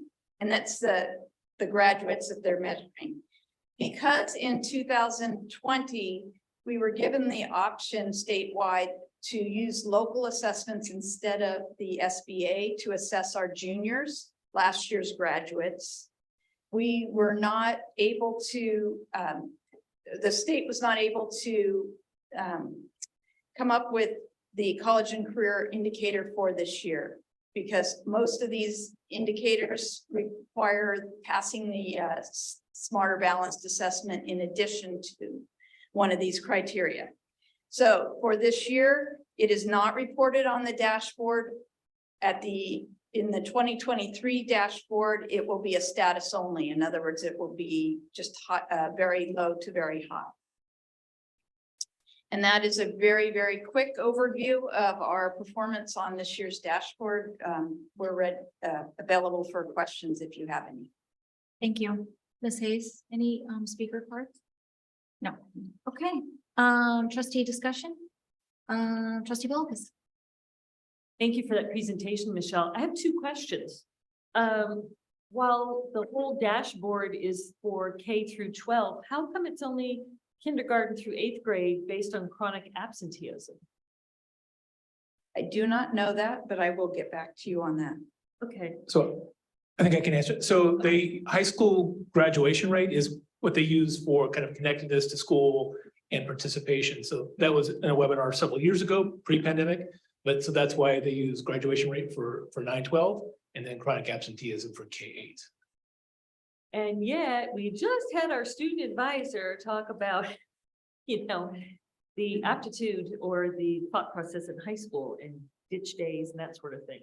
So maybe they just didn't want to see the numbers plummet, I guess. Right. I don't disagree with you, but that was an explanation of a webinar I attended several years ago. Okay, have an answer for me as to what's going on in Dana Hills High School? How come we have a graduation rate that is lower than our other schools' average? I mean, is there any diagnosis there as to why? Terrible facility. Hey, that's enough. Trustee Bilkus, I don't know the answer. Hi, it's Jen. I don't know why it's lower, but I'll find out and put it in a board update. Okay. Those were my only questions. Okay, thank you. Trustee Jones. Yes, I have a couple of quick questions, and thank you for the presentation, Ms. Benham. I really appreciate it. Okay, you said something about if the English learners move a half measure, we get some sort of a credit. Is that what is mentioned here? I didn't understand what you said there. There. No, you got it. Okay, so if you look at the LPAC levels, students receive a score of 1, 2, 3, or 4. Okay. And what the state did is they made intermediate steps. So basically there's 6 levels that for the what they call the LP, the English language progress indicator. So if a student moves essentially from level 1 to a low level 2, they are given credit as making progress. If they move from a high level 2 to a low level 3, they're making progress. If they move from a low level 2 to a high level 2, they are also given credit. Does that make sense? Yes. And how does that impact our the fact that we've got a medium? Does that impact that, or is that something different? No, basically, that's saying that we had 54.6% of our students making progress. If we had 55%, so okay, we would have been in the next category. Okay, so it used to be they'd have to jump from 1 to 2, for example. Now they only have to jump from 1 to low 2. Right. Okay, and that constitutes making progress. So about half our students jumped at least half a level. Okay, all right, now I understand. Okay, all right, and I just have 2 other quick questions. So when we got our scores recently on the SBAC, it showed that we had really not gone up or down very much, unlike a lot of districts in California, due to the pandemic. But here, this shows that our mathematics score went down quite a bit. So is that's must be apples and oranges. So can you explain that? Right, the state has set cut points, so if you have X number percent of, or X percent of students meeting the standard, then you're considered medium. If you have, 70%, you're high. So that it's based on the cut points, not based on whether you went up or down in this year only. So next year, we will go back to a rainbow dashboard where it will go from red to green with intermediate levels, and it will be comparing not just did you stay, at 70%, but did you actually go forward for you to get in the positive rating? Okay. And then chronic absenteeism, what's going on here is going on more or less in all the districts. So the absentee rate was high for us this year. I assume it was high throughout the state. I mean, everybody saw this not getting very good scores here, right?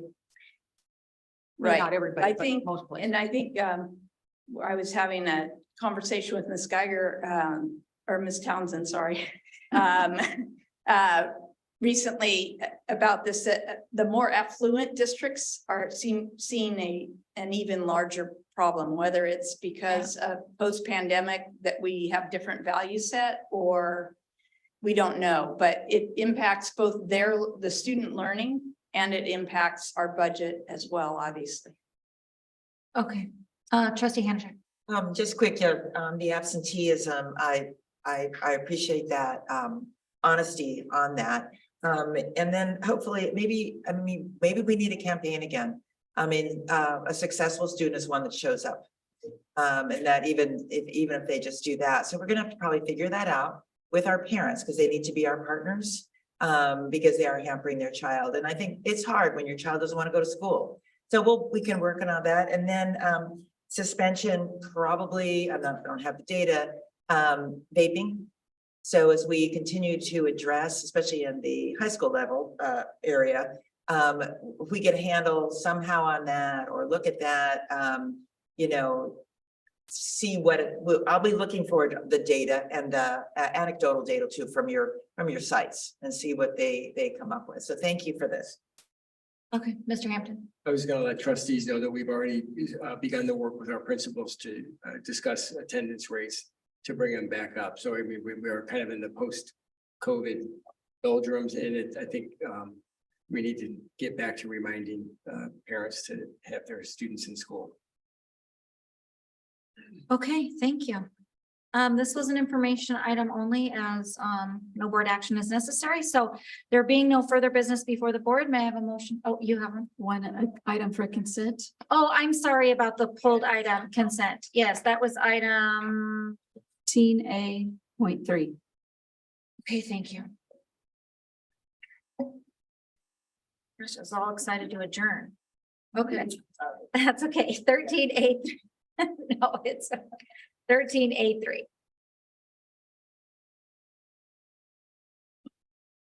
Okay, who pulled? Trustee Bullock, you pulled it? Okay. Yeah, that is on the independent contractor, professional services, field service, and master contract agreements. There is one contract within this exhibit.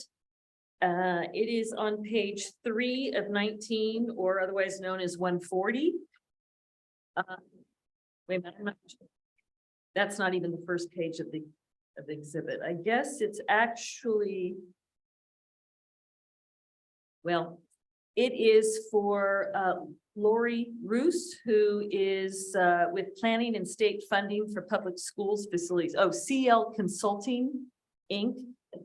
This is the consultant we've hired to help us look at capacity analysis.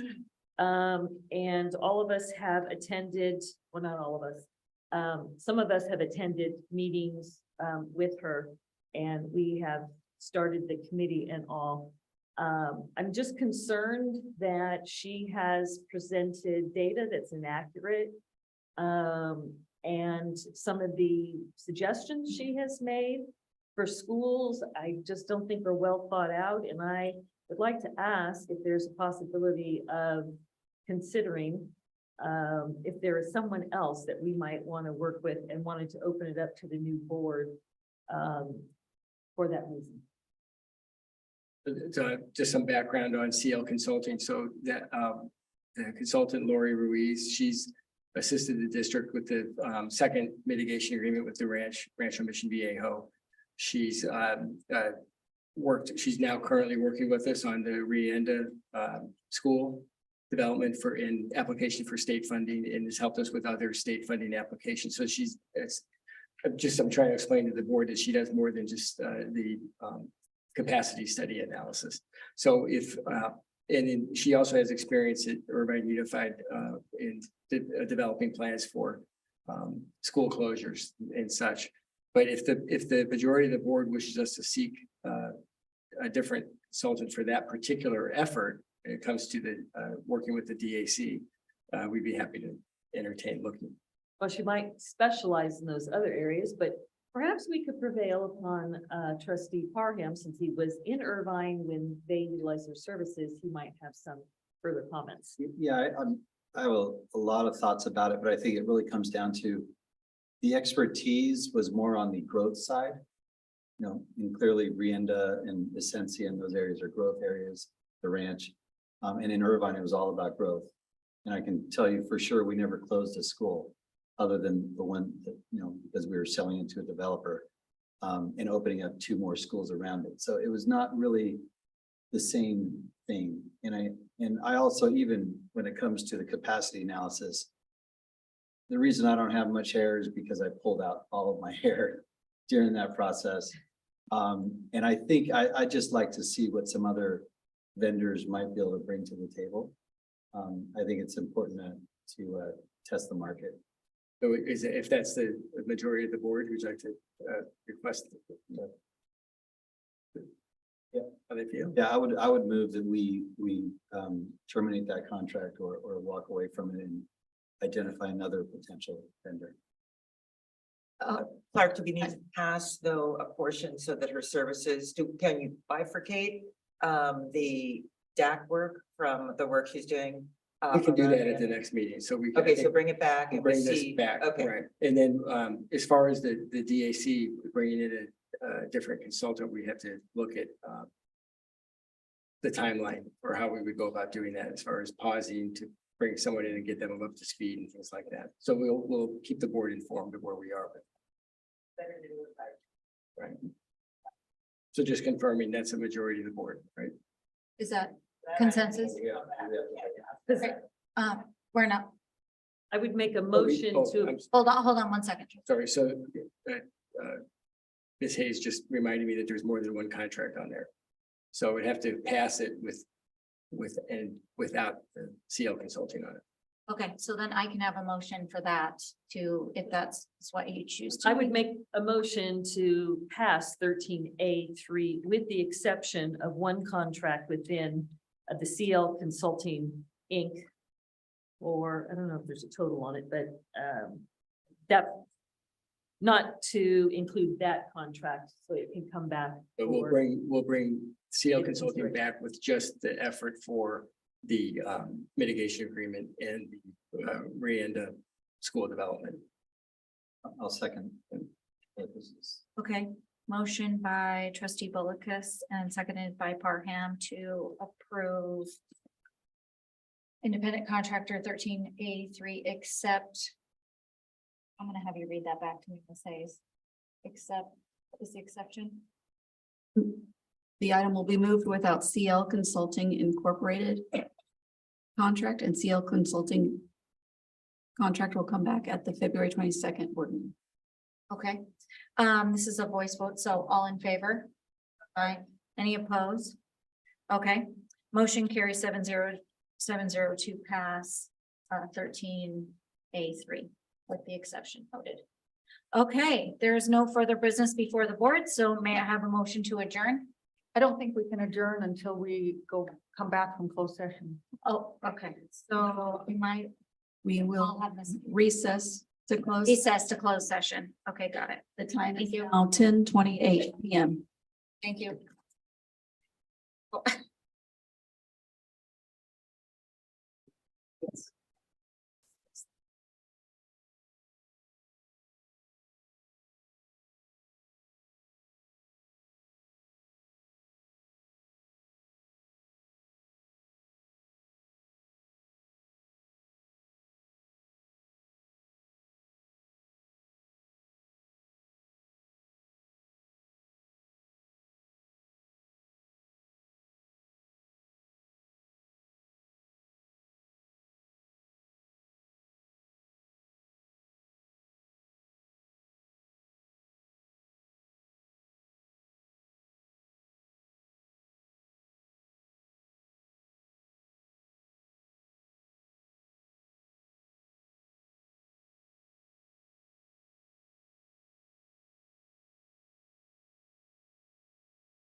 Trustees, the time is now 11:28 p.m.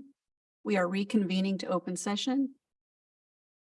Krista Castellanos, you may begin. Thank you, Ms. Hayes. May I have a motion to extend the open session board meeting past the 11 o'clock hour? So moved. Okay. Okay, moved by trustee Hannachek, seconded by trustee Bullicus. All those in favor, say aye. Aye. Motion carries 5-0. Oh.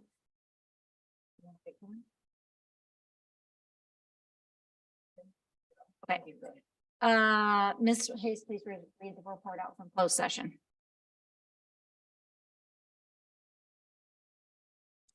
May I have a time to extend the meeting? Oh, 11:40. 11:40.